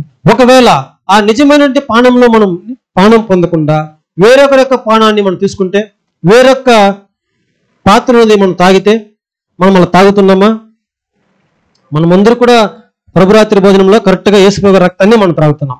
వేరు ఎవరి రక్తాన్ని, ఎవరు ఇచ్చినటువంటి పాత్రని మనము త్రాగడం లేదు. కాబట్టి మనకు నిశ్చయముగా నిత్య జీవం అనేది ఖచ్చితంగా మనకు ఉంటుంది. ఎవరు కూడా పోగొట్టుకోలేదు కదా. వాక్యం చదువుదాం. ఫిలిప్పీయులు 3:21. సమస్తమును తనకు లోబరుచు కొనజాలిన శక్తిని బట్టి ఆయన మన దీన శరీరమును తన మహిమగల శరీరమునకు సమరూపము గలదానిగా మార్చును.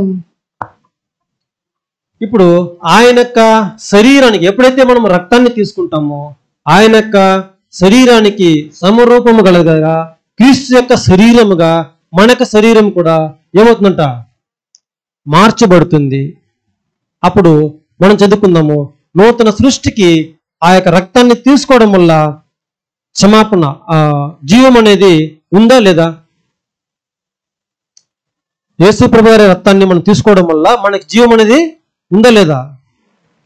ఉంది అని చెప్పి మనం చూసుకున్నాము. అప్పుడు ఆ జీవం ఎక్కడ ఉంది? ఎక్కడ ఉంది? ఆయనకు రక్తంలో ఉంది అని చెప్పి మనం చూసుకున్నాం. అవునా? జీవం అనేది రక్తం ఉంది. అది ఎవరి రక్తము? యేసుప్రభు గారి యొక్క రక్తము. అప్పుడు ఆ యేసుప్రభు గారి యొక్క రక్తం ఎక్కడ ఉండాలి? మన యొక్క హృదయ అంతరంగంలో, నరాలలో అది ప్రవహిస్తూ ఉండాలి కదా. ఇప్పుడు ఒకవేళ మనము యేసుని రక్తం కాకుండా, యేసు ప్రభు ఇచ్చినటువంటి పాత్ర కాకుండా మనం వేరొక పాత్రలను మనం తీసుకున్నట్లయితే వేరొక పాత్ర ఉండదు. అది ఎవరి పాత్ర? సాతాను యొక్క పాత్ర. ఆ పాత్రలో మనం తాగినట్లయితే ఎవరి రక్తం ఉంటుంది? సాతాను యొక్క రక్తం ఉంటుంది. ఒకవేళ సాతాను రక్తం ఉంటే మనకి జీవం వస్తుందా? లేదు. అవునా? ఇది మనం తెలుసుకుందాం సోదర. కాబట్టి యేసుప్రభు రక్తం మాత్రమే అది పరిశుద్ధమైనది చెప్పి చూసాము. ఆయన రక్తమే అది వెలలేనిది, ఆయన రక్తమే అది జీవం గలది, ఆయన రక్తము మనకి నిజమైన ఒక పానీయముగా ఉంది. ఒకవేళ ఇది కాకుండా సాతాను యొక్క రక్తాన్ని తీసుకుంటే మనం దేనికి పాత్రలుగా ఉంటాము? అది మనలో జీవము కల్పించదు. మనం ఎవరి యొక్క గిన్నెలోనిది త్రాగుతున్నామో అది మనం పరిశీలించుకొని త్రాగవలసిన వారుగా ఉన్నాము అనేది మనం చూసుకోవాలి సోదర. ఒకవేళ మనము యేసుప్రభు రక్తం నిజంగా మనలో ప్రవహిస్తూ ఉంటే, మనం త్రాగి ఉంటే మనం జీవం కలిగిన వారుగా ఉంటాము. మన యొక్క శరీరం కూడా యేసుప్రభు యొక్క శరీరం వల్లే ఉంటుంది. అంటే మన యొక్క హృదయము క్రీస్తు యొక్క మనసును మీరు కూడా ధరించుకున్న వారుగా ఉంటారన్నది ఆ యొక్క వాక్య ప్రకారము మనం క్రీస్తు యొక్క మనసును కలిగి ఉంటాము సోదరులారా. మరొక వాక్యం చూద్దాం. ఇప్పుడు మనం ఆ యొక్క రక్తాన్ని తీసుకున్నాము. ఆ యొక్క రక్తం మన యొక్క శరీర నరాల్లో ప్రవహిస్తూ ఉంది. అలా ప్రవహిస్తూ ఉన్నప్పుడు మనం జీవం కలిగిన వారం అని చెప్పి మనం భావిస్తున్నాము. మంచిది. ఇప్పుడు మన యొక్క అంతరంగ హృదయంలో ఉన్నటువంటి మనస్సాక్షి ఏదైతే ఉందో అది కూడా శుద్ధీకరించబడింది. మనకు నూతనమైన ఒక హృదయము ఇవ్వబడింది. మన యొక్క జీవానికి నిత్య జీవము వాగ్దానం చేయబడింది.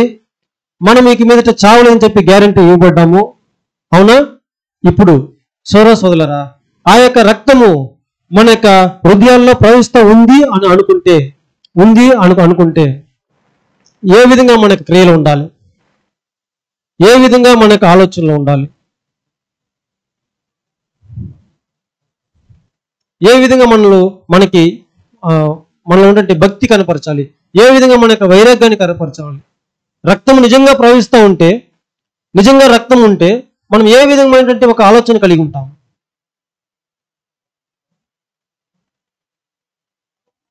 చెప్పండి. ఇప్పుడు నిజంగా మనము యేసుక్రీస్తు యొక్క రక్తాన్ని త్రాగామా లేదా? త్రాగాము అన్నవారు ఇప్పుడు చెప్పండి, నిజంగా మనలో ఆ యొక్క త్రాగినటువంటి రక్తం ఉంది అనుకుంటే మన యొక్క మాటలు ఏ విధంగా ఉంటుంది, మన యొక్క చూపులు ఎలా ఉంటుంది, మన యొక్క క్రియలు ఎలా ఉంటుంది? లేదు అంటే మనం త్రాగలేదని అర్థం. నాకు చెప్పొచ్చు త్రాగామని చెప్పి. ఇప్పుడు మనం ఆలోచించుకుందాం సోదరసాల. ఇప్పుడు నిజంగానే ఆయన యొక్క రక్తం ఉంటే, నిజంగానే ఆయన యొక్క పానీయము మనలో ఉంటే, ఆ యొక్క ద్రాక్షరసం మనలో ఉంటే, మనం నిజంగా ఆయన్ని ప్రేమిస్తామా?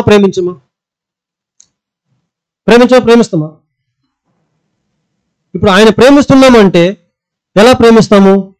ఆయన రక్తం మనలో ఉంది, అవునా? ఆయన రక్తం మనలో ఉంది, మనం ఆయన ప్రేమిస్తున్నామని చెప్పి చూస్తున్నాము. ఒకవేళ ప్రేమిస్తున్నామని చెప్పి ఎలా చెప్పగలము? క్రియలే చేసి చూపిస్తాము. ఎందుకంటే వాక్యం మనకు సెలవిస్తా ఉంది. చూడండి, 1 యోహాను 5:3.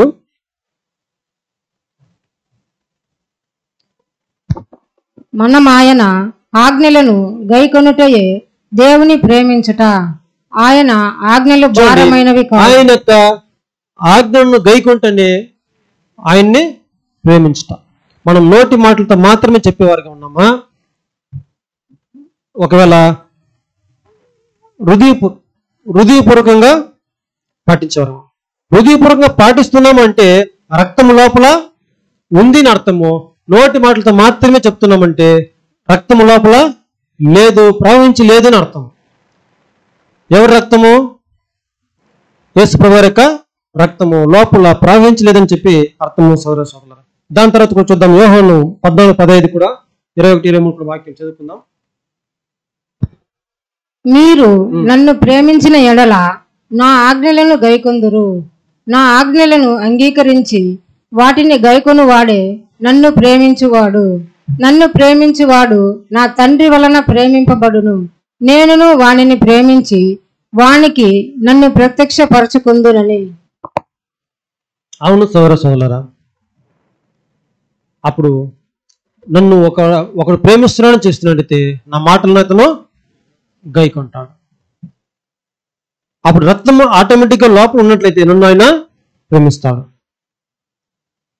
మనము ఎవరి యొక్క ఆత్మను కలిగి జీవించేవారుగా ఉన్నాం. లేదంటే మనము అదే చదువుకున్నాము, ఒక చెట్టు ఏ విధంగా కిరణజన్య సంయోగక్రియ జరిపి సూర్యుని రశ్మి తీసుకొని జీవిస్తుందో ఆ విధంగా మనం కూడా నిత్యము పరిశుద్ధాత్మను మనం పొందుకుని ఆయన యొక్క జీవంలోని పొందుకుని వారుగా ఉంటాము, ఫలించే వారుగా ఉంటామని చెప్పినప్పుడు మనము ఎటువంటి ఒక ఫలాన్ని ఇవ్వడానికి మనము ప్రయత్నం చేస్తున్నాము. మనం ఎటువంటి ఒక సంబంధాన్ని కలిగి ఉన్నాము. ఒకవేళ మనము దేవుణ్ణి ప్రేమిస్తున్నామని చెప్తే నిజంగా మనకు హృదయపూర్వకంగా ప్రేమిస్తున్నామా, మన యొక్క మాటలు మన క్రియలు ఏ విధంగా ఉంది అనేది మనం చూసుకోవాలి. నిజంగా రక్తం అనేది మనలో ప్రవేశిస్తూ ఉంటే ఆయన నిజంగానే హృదయపూర్వకంగా ప్రేమిస్తాం. వీరు నోటి మాటలతో మాత్రమే నన్ను స్తుతిస్తున్నారు, కానీ వాళ్ళకి హృదయము ఏ విధంగా ఉంది? అది చాలా దూరంగా ఉంది, నాకు చాలా దూరంగా ఉంది అని చెప్పినట్టు దేవుని యొక్క మాటల్ని ఒకసారి గుర్తు చేసుకున్నాం సోదర సోదరులారా. ఒక నూతన సృష్టి ఎవరికి సంబంధించింది? దేవునికి సంబంధించింది. ఆయన జీవం దేవునికి సంబంధించింది. అన్ని కూడా దేవునితో పాటు ఒక సంబంధం కలిగి ఉన్నప్పుడు, అదే ఎప్పుడు ఆ యొక్క ముద్దు నుంచి సంబంధాన్ని తెంచుకొని దూరం పోతుందో, అది వేరే పడుతుందో, అప్పుడు అది ఫలంలో ఫలించదు. ఒకవేళ ఒకే సంబంధాన్ని కలిగి ఉన్నట్లయితే అది ఫలితం అనేది ఇస్తుంది. ఇప్పుడు మనం చూసుకుందాము, ఆ యొక్క సంబంధం కలిగి ఉండాలంటే ఆ రక్తం మనలో ప్రవహిస్తూ ఉండాలి. ఒక నూతన సృష్టిలో ఆ యొక్క జీవం అనేది ఉండాలి. నూతన సృష్టి జీవించాలంటే దానికి ఏం కావాలి? ఒక నూతన సృష్టి జీవించాలంటే దానికి ఏం కావాలి? దానికి ఆ యొక్క రక్తమే కావాలి కదా. ఆ రక్తం కావాలంటే యేసుక్రీస్తు యొక్క రక్తము మన లోపల ప్రవహించాలి. మనలో నూతన సృష్టి ఉందని చెప్పి మనం అనుకుంటున్నాం కదా. చూడండి బ్రదర్, నెక్స్ట్ మనలో నూతన సృష్టి ఉందని చెప్పి అనుకుంటున్నాము. మనలో ఒక నూతన సృష్టి ఉంటే పాత స్వభావం అనేది మరణించాలి. పాత సృష్టి లేదంటే పాత జీవితం అనేది అక్కడ నిర్జీవ క్రియలు అనేది చచ్చిపోవాలి. నూతన సృష్టి అనేది మనకి అక్కడ రావాలి. అప్పుడు నూతన స్వభావము నూతన సృష్టి అనేది మనకి ఏ విధంగా జీవిస్తుంది అంటే అది ఆ యొక్క నూతన సృష్టి ఆ రక్తం ద్వారా జీవిస్తుంది. ఎవరి రక్తం ద్వారా?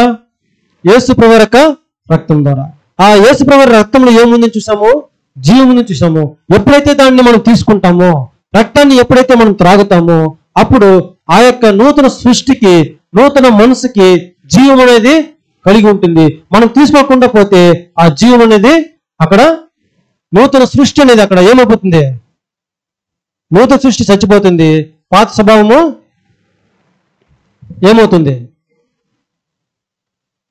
సోదరులారా గమనించండి. ఇప్పుడు మనము అందుకే చూస్తున్నాము, ఎప్పుడైతే ఆయన రక్తం మనలో ప్రవహిస్తూ ఉంటుందో నూతన స్వభావం అనేది అది దినదినము పెరుగుతూ ఉంటుంది. పాత స్వభావం అనేది ప్రతిరోజు కూడా చచ్చిపోయేగా ఉంటుంది సోదరులారా. అందుకే ఈ యొక్క రక్తం మనం చూస్తున్నాం. ఈ యొక్క ప్రభురాత్రి భోజనం మనం తీసుకుంటే ఆ యొక్క ద్రాక్షరసం మనం తెలియపరుస్తుంది, నిత్య జీవాన్ని ఇచ్చేదిగా ఉంది. ఆ యొక్క ద్రాక్షరసం తీసుకోవడంలో ఛాయగా మనం తీసుకుంటామే తప్ప ఆ యొక్క నిజాల్లో మనం చూస్తున్నాము ఒక నూతన సృష్టికి అవసరం అనేది ఈ యొక్క యేసుప్రభు యొక్క రక్తము. అది మనం ఛాయగా మనం అక్కడ త్రాగి మనం కనబరుస్తున్నాము సోదరులారా. మరొక వాక్యం కూడా మనం చూసుకుందాము. అపోస్తలుడైన పౌలు గారు ఈ విధంగా చెప్తున్నారు. గలతీయులకు రాసిన పత్రిక 5:25 చూద్దాం. గలతీయులు 5:25.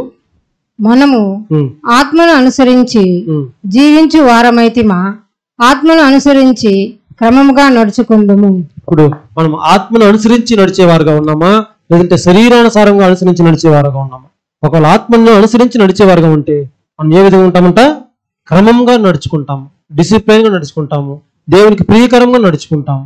ఒకవేళ ఆ ఆత్మ అనేది మనం లేదని చెప్తే మనము క్రమరహితంగా ఉంటాము, దేవునికి దూరంగా ఉంటాం అనేది వాస్తవం సోదరులారా. అందుకే మనం చూస్తున్నాము అది నిజమైనటువంటి ఒక పానీయంగా ఉంది అని చెప్పి, ఆ పాత్రలో ఉన్నది ఫుల్గా మనం తాగాలని చెప్పి మనం చూస్తున్నాం. మనకి ఇవ్వబడిన పాత్రలోది పూర్తిగా మనం త్రాగాలి, ఏది కూడా కొదువుగా పట్టకూడదు అని చెప్పినప్పుడు మనకి ఈ యొక్క చేదు అనుభవాలు వచ్చిన, శ్రమలు వచ్చిన, అనేక ఇబ్బందులు వచ్చినా కూడా మనము దాన్ని ఎదుర్కొని అది క్రీస్తు రక్తం మనలో ప్రవహిస్తూ ఉంటే దాన్ని తట్టుకొని నిలబడడానికి, దాన్ని జీవింపజేయడానికి మనం సమర్థులుగా ఉంటాము, భక్తిపరులుగా ఉంటాము. మన ప్రతి ఒక్క జీవితంలో కూడా క్రీస్తు వలె మనం జీవించడానికి ఉంటాము. ప్రతి ఒక్క దాంట్లో కూడా ఈ యొక్క పాపం ఇది దేవునికి చిత్తమా కాదా అని పరిశీలించి మనం చేసేవారుగా ఉంటాము. దేవునికి వాక్యానికి లోబడి భయపడేవారుగా ఉంటాము. సోదరులారా, పైకి మాత్రం భక్తిపరులు కాకుండా లోపల అంతరంగా కూడా దేవునికి నిజంగా దేవుడు మనతో పాటు ఉన్నాడు, ఆయన యొక్క స్వభావం, ఆయన యొక్క జీవము, ఆయన యొక్క ఆజ్ఞలు మన యొక్క అంతరంగ హృదయంలో మెదులుతూ ఉన్నప్పుడు అదే మన మనస్సాక్షిని శుద్ధి చేయబడిన తర్వాత మనం పరిశుద్ధంగా జీవించడానికి ప్రయత్నం చేస్తాం. ఎవరు చూస్తున్నారు, ఎవరి యొక్క ప్రలోభము, ఇది ఒక ఆచరణలాగా అప్పుడు జీవితం అనేది ఉండదు సోదరులారా. ఒకరికి భయపడి జీవించాలి, ఒకరు భయపడి రావాలనేది కాదు. ఆ హృదయపూర్వకంగా దేవుని ప్రేమించడానికి, హృదయపూర్వకంగా దేవుని యొక్క పనిని చేయడానికి, హృదయపూర్వకంగా దేవుణ్ణి ఆరాధించడానికి మనము పూనుకుంటాం. అందుకే మనకి చెప్పబడింది, నన్ను ఆరాధించేవారు ఏ విధంగా ఆరాధించాలి? అది పూర్ణ బలముతోనూ పూర్ణ హృదయంతోనూ, అది పూర్ణంగానే మనం ఇవ్వడానికి మనకి చూస్తుంది. ఒకవేళ రక్తం ఉంటే సోదరులారా, అందుకే కదా మనం చూస్తున్నాము ఈ యొక్క రక్తం ఎంత ప్రధానమైనదో మనం చూస్తున్నాము సోదరులారా. ఇప్పుడు మనం చూస్తున్నాము, ఒకవేళ మనం అదే ముందుగా చదువుకునే విధంగా 1 కొరింథీయులు 10:21 వాక్యం మనం చదువుకున్నాము. అది సాతాను యొక్క రక్తం అని చెప్పి, అప్పుడు ఒక శరీరంలో ఎన్ని రక్తాలు ఉండొచ్చు? 2 రక్తాలు ఉంటాయి. ఒకటి అది కాదు, ఎన్ని రకాలు అనేది అది వేరు.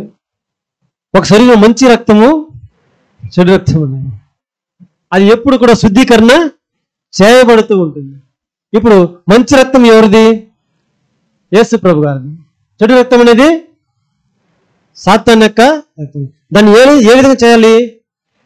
వాక్యం ద్వారా ప్రతినిత్యం అది శుద్ధీకరణ. అదే ఆ యొక్క రక్తము ప్రతి ఒక్క పాపాన్ని శుద్ధీకరించడానికి సమర్థవంతమైనటువంటి రక్తం.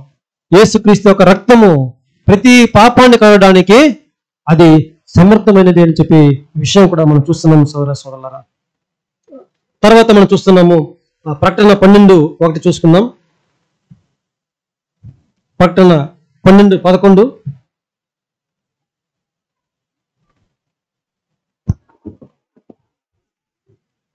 వారు గొర్రెపిల్ల రక్తమును బట్టి తామిచ్చిన సాక్ష్యమును బట్టి వానిని జయించి ఉన్నారు గాని మరణము వరకు తమ ప్రాణములను ప్రేమించిన వారు కారు. అవును సోదర సోదరా. ఇప్పుడు ఆ యొక్క గొర్రెపిల్ల రక్తాన్ని బట్టి ఆయన యొక్క సాక్ష్యాన్ని బట్టి వాళ్ళని జయించి ఉన్నారు. ప్రతి ఒక్క జీవితంలో జరిగినట్టు వాళ్ళకి జరిగినట్టు ఒక అన్ని ఒక సమస్యలు కూడా, అన్ని ఒక సోదరులను చేదు అనుభవాలు కూడా వాళ్ళు జయించున్నారు. అలా జయించిన వారికి మాత్రమే ఆ యొక్క యేసు రక్తము జీవం ఇచ్చేదిగా ఉంది. ఆ యొక్క సాతాను యొక్క రక్తము అది మరణం ఇచ్చేదిగా ఉంది సోదర సోదరులారా. దాని తర్వాత మనం చూస్తున్నాము ఆయన యొక్క మత్తయి 10:21 చదువుకుందాం.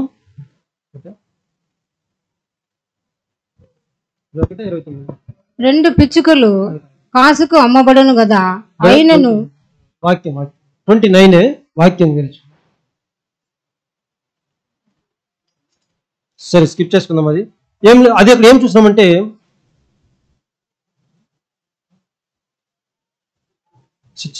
ఈ వాక్యం చదవండి సిస్టర్. మొదటి కొరింథీయులు 10:21 చదవండి.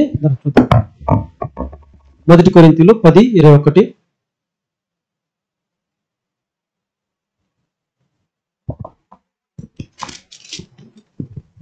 మీరు ప్రభువు పాత్రలోనిది దయ్యముల పాత్రలోనిది కూడా త్రాగనేరరు. ప్రభువు బల్ల మీద ఉన్నదానిలోను దయ్యముల బల్ల మీద ఉన్నదానిలోను కూడా పాలు పొందనేరరు. చూడండి, అది ప్రభువు యొక్క బల్ల కూడా ఒకటి ఉంది. అదే విధంగా ఎవరి బల్ల ఉంది?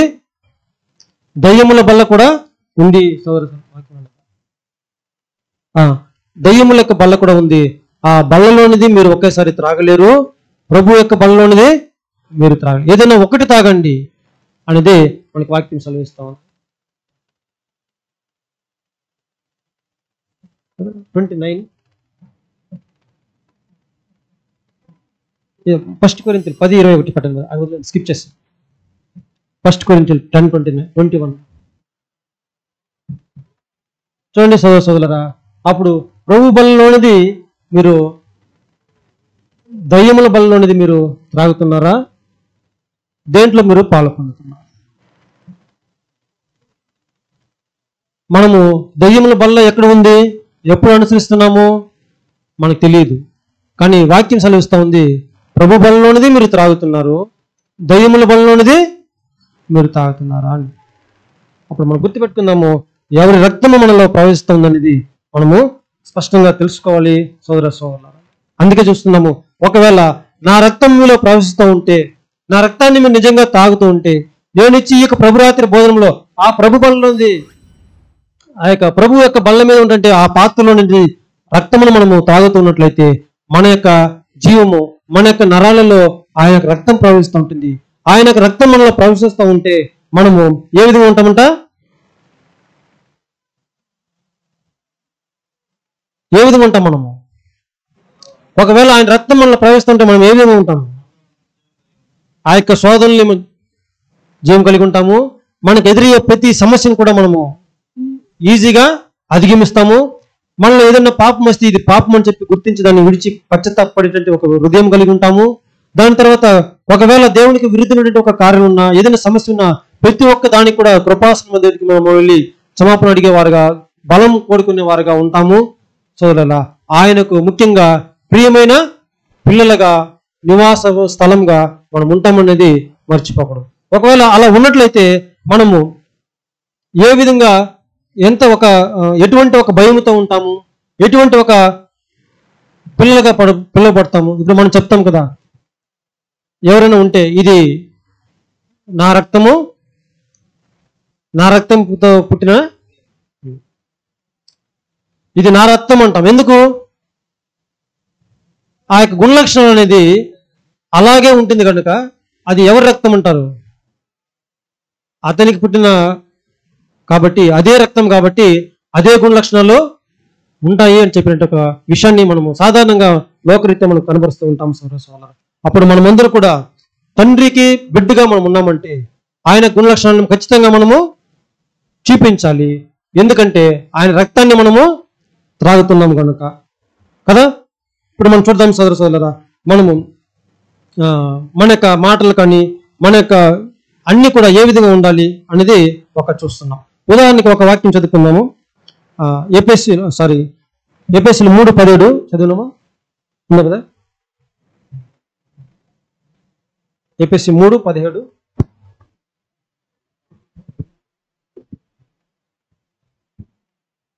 మీరు అంతరంగ పురుషుని యందు శక్తి కలిగి ఆయన ఆత్మ వలన బలపరచబడినట్లుగాను క్రీస్తు మీ హృదయములలో విశ్వాసము ద్వారా నివసించున్నట్లుగాను తన మహిమైశ్వర్యము చొప్పున మీకు దయచేయవలననియు మీరు దేవుని సంపూర్ణత యందు పూర్ణులగునట్లుగా ప్రేమ యందు వేరుపారి స్థిరపడి సమస్త పరిశుద్ధులతో కూడా దాని వెడల్పు పొడుగు లోతు ఎత్తు ఎంతో గ్రహించుకొనుటకును జ్ఞానమునకు మించిన క్రీస్తు ప్రేమను తెలుసుకొనుటకును తగిన శక్తి గలవారు కావాలని ప్రార్థించుచున్నాను. చూడండి సోదరులారా, ఇక్కడ మనం గమనించినప్పుడు ఆయన మన యొక్క అంతరంగ పురుషుని యందు శక్తి కలిగి బలముతో ఆయన ఆత్మతో నింపబడి బలపరిచినట్లుగా క్రీస్తు మీ యొక్క హృదయంలో విశ్వాసం ద్వారా నివసించినట్లుగా. క్రీస్తు ఎవరి యొక్క హృదయంలో నివసిస్తాడంట? మన యొక్క హృదయంలో నివసిస్తున్నాడు. కాబట్టి అంతరంగ పురుషుడు అనేది బలంగా ఉంటాడంట. అంతరంగ పురుషుడు శక్తి కలిగి ఉంటాడు. ఆయన బలపరిచేటువంటి బలంతో నిండి ఉంటాడు. క్రీస్తు మన హృదయంలో విశ్వాసం ద్వారా నివసిస్తూ ఉంటాడు. సోదర సోదరులారా, ఈ యొక్క రక్తం మనలో ప్రవహిస్తూ ఉంటే అప్పుడు ఈ యొక్క రక్తం అనేది మనలో ప్రవహిస్తూ ఉండాలి అని చెప్తే మనము ఏం చేయాలి?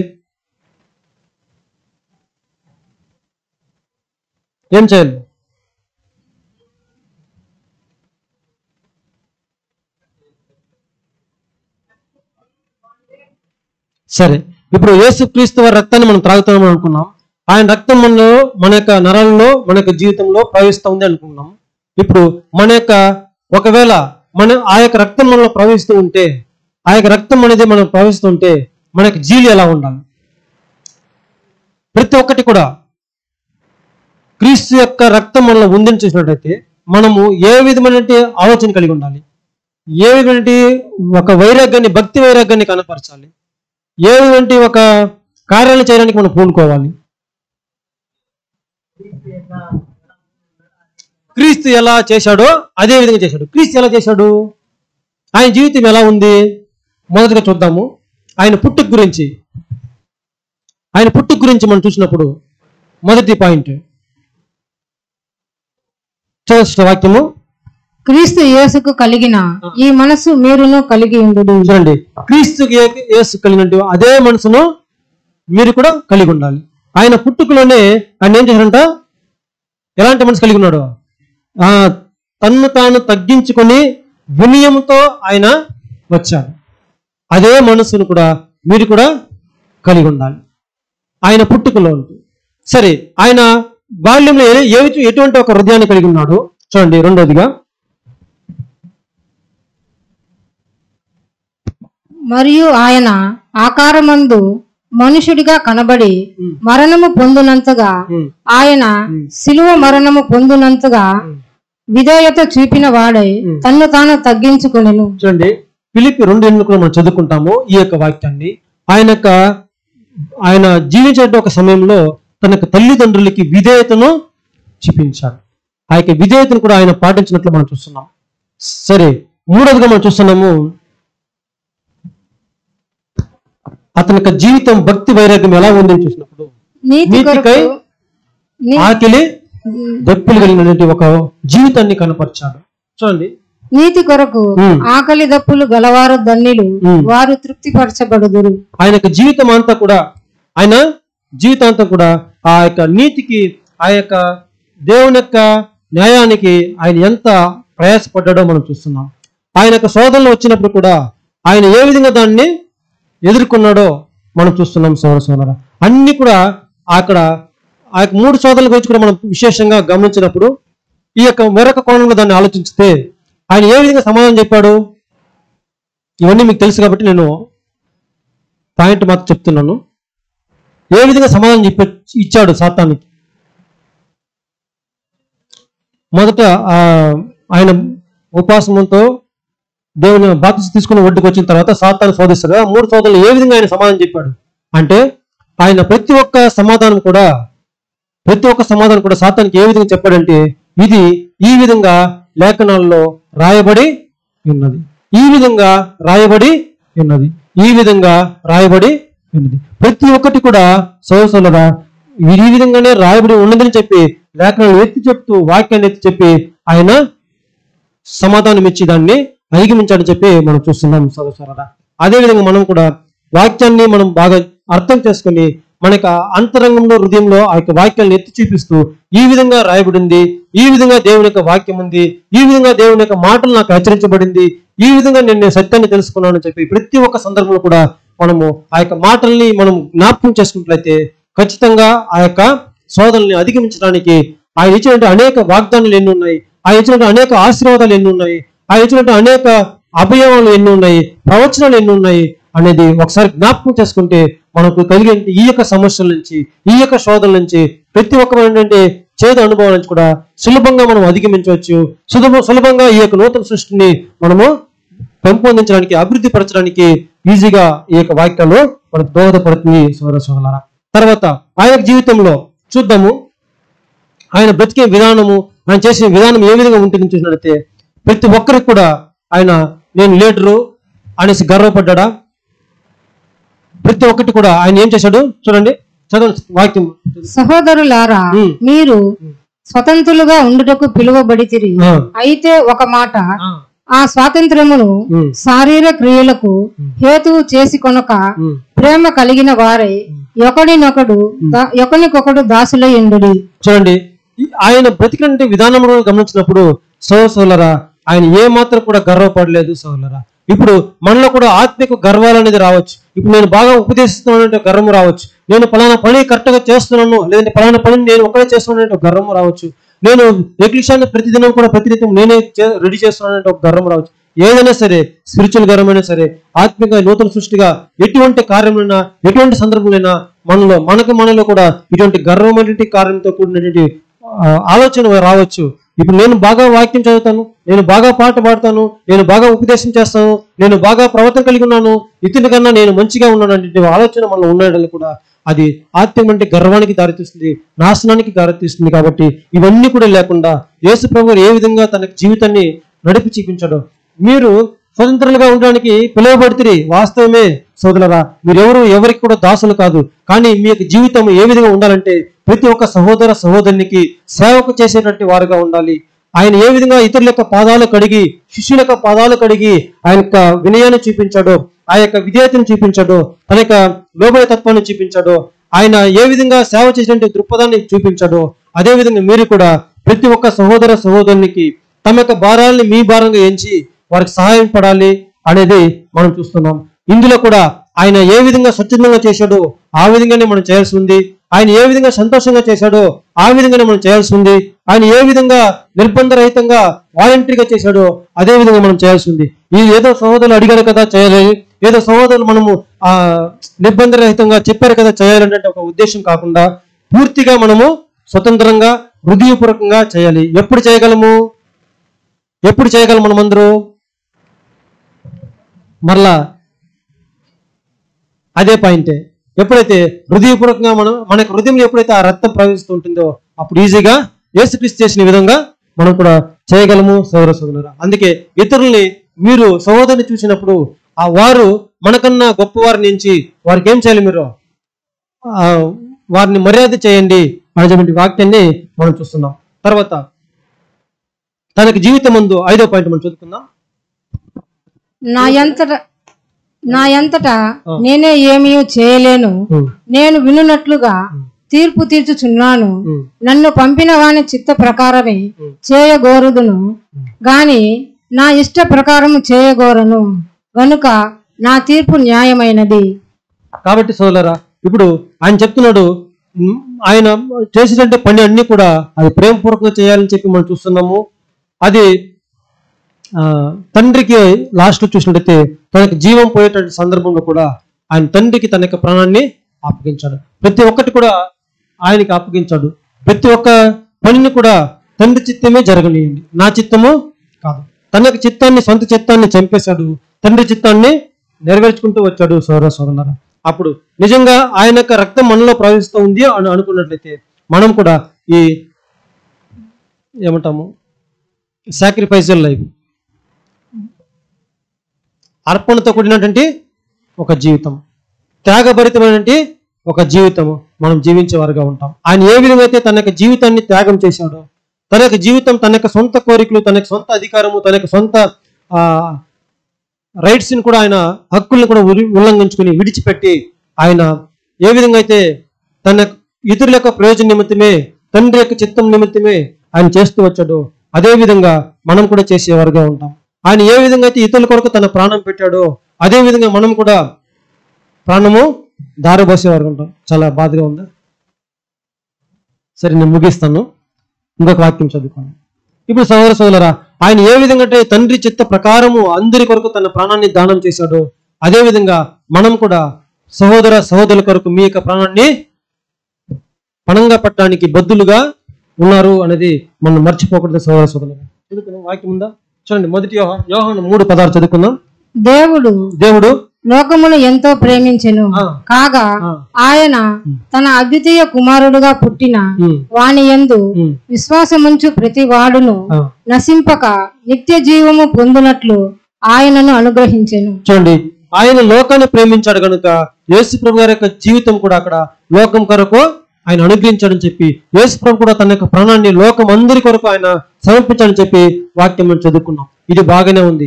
ఈయన రక్తాన్ని త్రాగినటువంటి మనం, ఆయన రక్తం మనలో ప్రవహిస్తూ ఉంది అని చెప్తే ఆయన చేసిన విధంగా మనం చేయాలి. నెక్స్ట్ వాక్యం చదువుకుందాం. ఆయన మన నిమిత్తము తన ప్రాణము పెట్టెను గనుక దీని వలన ప్రేమ ఎట్టిదని తెలుసుకొనుచున్నాము.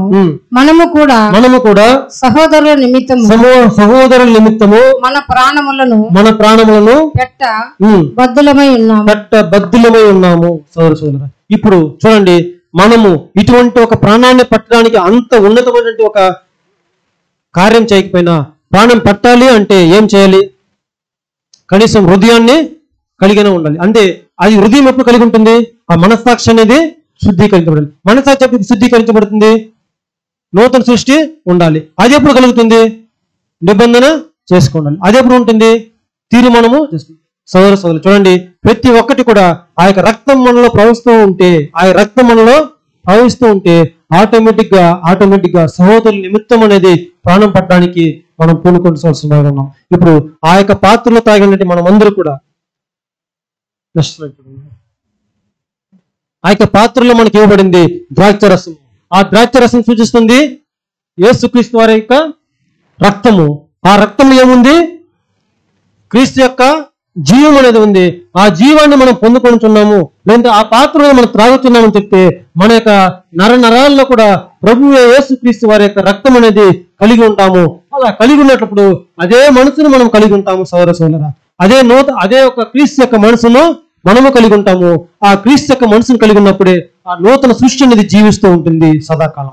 ఆ నూతన సృష్టి జీవిస్తూ ఉన్నప్పుడు మనం చేసేటువంటి పనులన్నీ కూడా ఆ క్రీస్తు ఏ విధంగా చేశారో అదే విధంగా చేస్తాం. ఆయన ప్రాణం పెట్టిన విధంగా మనం కూడా అందరికీ ప్రాణం దారిపడడానికి మన హృదయం కూడా సిద్ధపడి ఉంటుంది. సోదర సోదరులారా, కాబట్టి ఇటువంటి ఒక సత్యాన్ని మనం తెలుసుకున్న తర్వాత ఈ యొక్క ఛాయనే ఇదంతా కూడా ప్రాక్టికల్, ఇదంతా కూడా మన జీవితం చేయవలసి ఉంది. ఇవన్నీ కూడా మనం చేయాలి. దీన్నే చేస్తామని చెప్పి ఒక ఛాయగా ఆ ప్రభురాత్రి భోజనంలో ఆ యొక్క ద్రాక్షరసాన్ని మనము తీసుకుంటాం. సోదర సోదరులారా, ఆ ప్రభురాత్రి భోజనంలో మనం తీసుకునే ద్రాక్షరసానికి అర్థం ఏంటంటే ఈ విధంగా మన జీవితం జీవించాలని చెప్పేటువంటి ఒక విషయాన్ని మనము ఒక ఛాయగా అక్కడ యేసు ప్రభు దగ్గర మన యొక్క నిబంధనను పునరుద్ధీకరించుకొని మరొక అవకాశాన్ని మనం పొందుకుని ఉన్నాం సౌరసంలో. కాబట్టి ఇటువంటి ఆయన ఈ యొక్క చేసుకునే సత్యాన్ని మనం మరొక మారు జ్ఞాపకం చేసుకుని మనం ఆయనకు పిల్లలుగా ఉన్నామని చెప్పి, ఆయనకు రక్తం మనలో ప్రవహిస్తూ ఉందని చెప్పి, మనం నూతన సృష్టిని పెంపొందించాలని చెప్పి, మనం నిత్య జీవాన్ని పొందుకునే వారుగా ఉన్నామని చెప్పి మనం అందరూ కూడా ఆలోచించుకొని మరొకసారి జ్ఞాపకం చేసుకుని ఈ యొక్క చేసుకునే తీర్మాన ప్రకారం చేసుకునే ప్రభుత్వ బోధన పాల్పొందినటువంటి యోగ్యంగా పాల్పొందే ఒక రీతి ప్రకారము మనం యొక్క జీవితాన్ని సరిగ్గా నెరవేర్చి ఆయనకు మహిమ చెందించేలాగా జీవించాలని చెప్పి ఆశిస్తున్నాము. ఓపిక ఉన్నట్టు మీకందరూ కూడా నా యొక్క హృదయపూర్వక వందనములు. ఆమేన్.